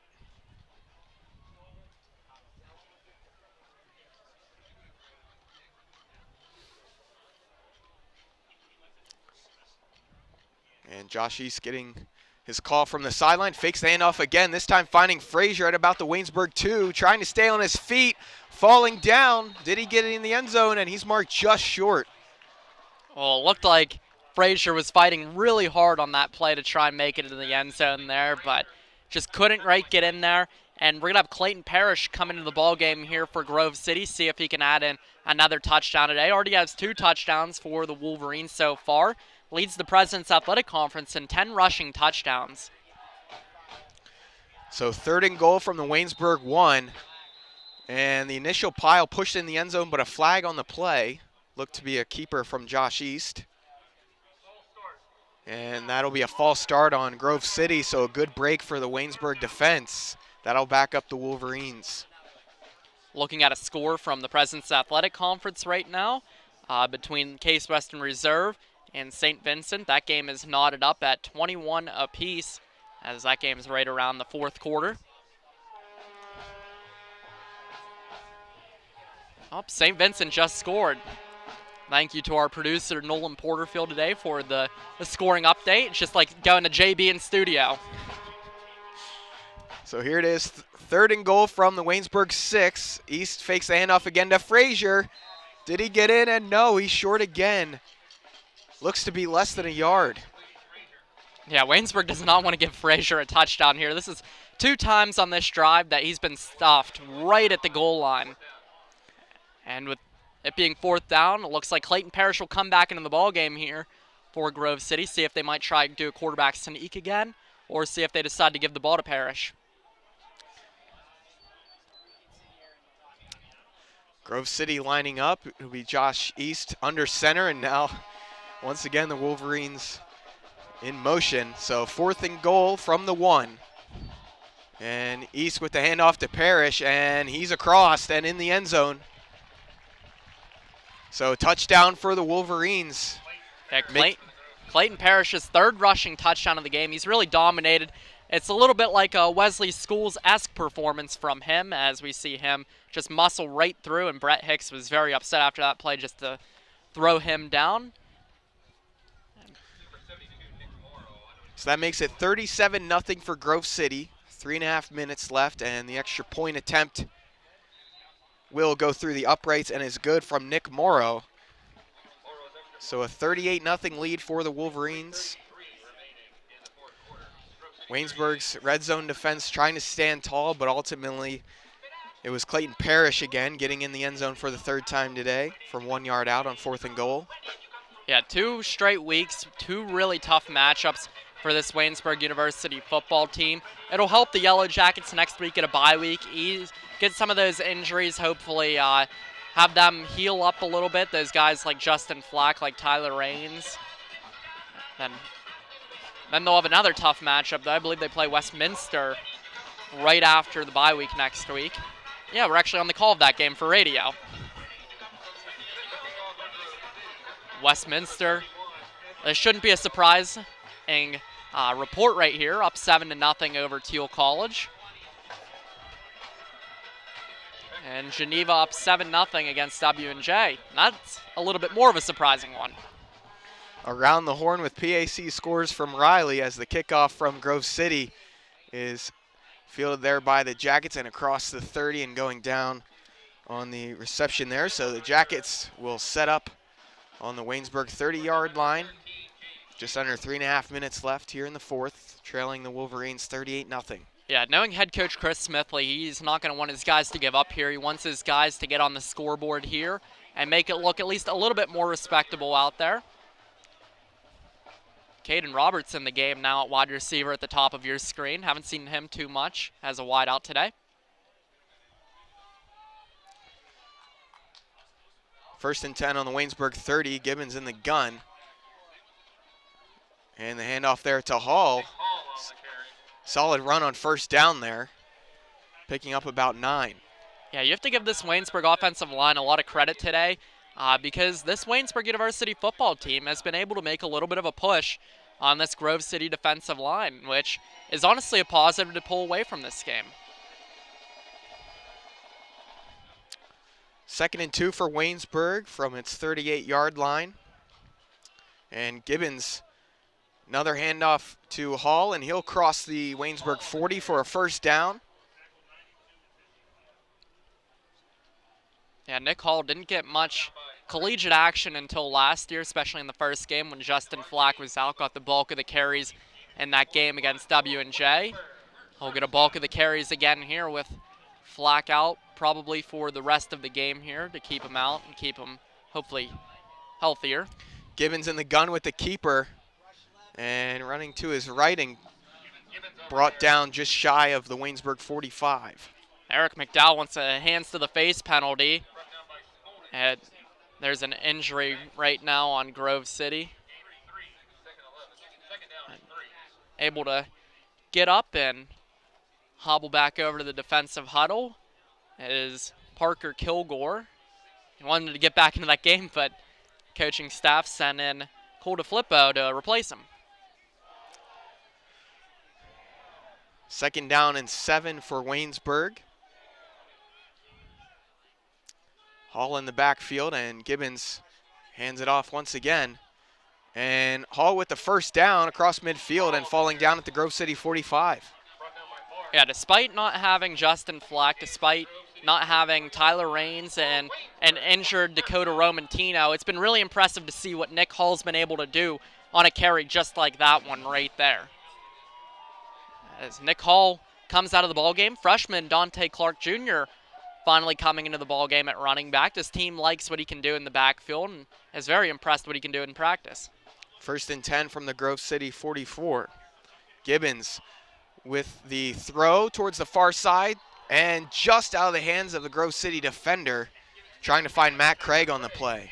Gabe Dunlap almost hauled in that interception there by Grove City, and it almost would have been a really beautiful interception by him. This has been a battle all day between Romantino and Dunlap as we see Dunlap just try and haul that one in, but unable to do so.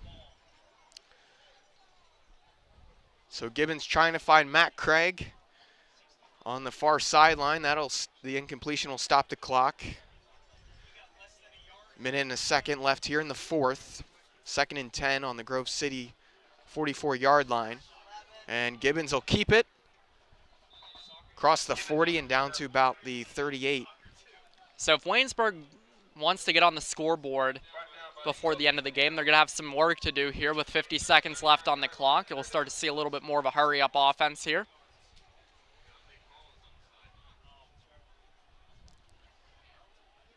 So 3rd down for the Jackets, and the throw from Gibbons, and just out of the hands once again of Matt Craig on that far sideline.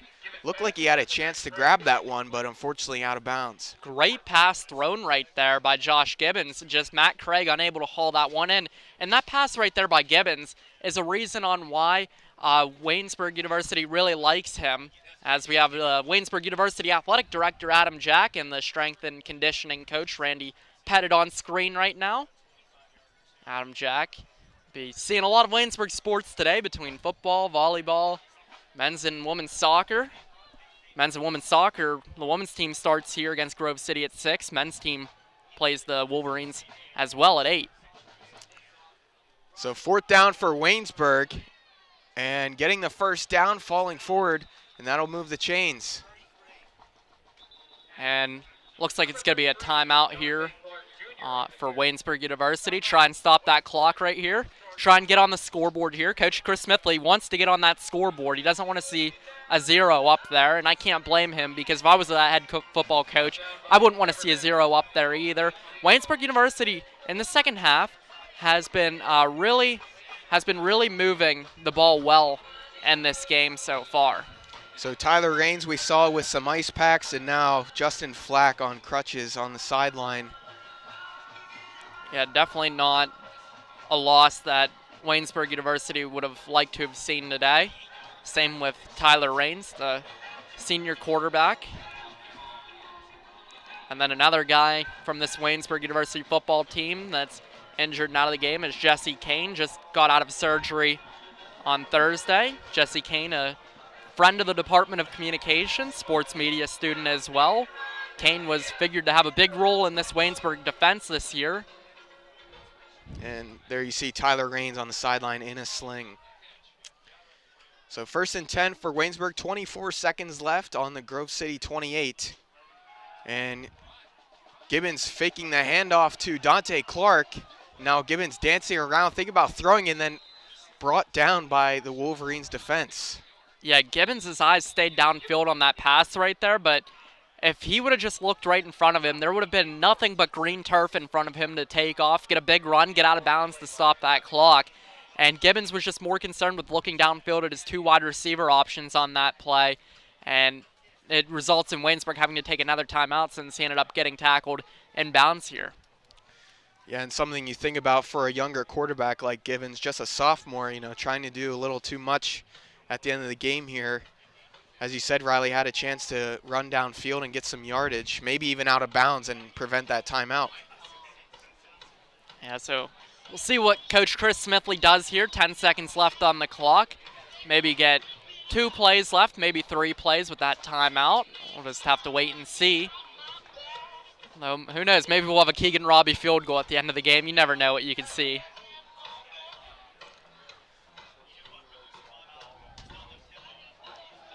So we look over to our sideline right now. The chain gang is some of the members of the Waynesburg University baseball team. Chris Lee, Ryan Sullivan, Logan Gottschall. Waynesburg, 10.5 seconds left, 2nd down and 9.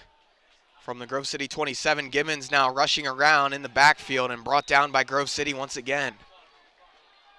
And the clock will wind down, and that's going to do it for the 4th quarter here, as Gibbons running around trying to extend plays, but sacked twice there at the end of the game. Grove City 38, Waynesburg nothing, Riley. Yeah, the biggest takeaway from this is that Waynesburg, despite what the score looked like, the Yellow Jackets played a lot better than they were expected to play today, and they had a lot of drives that ended up taking a lot of time off the clock, got deep into Grove City territory.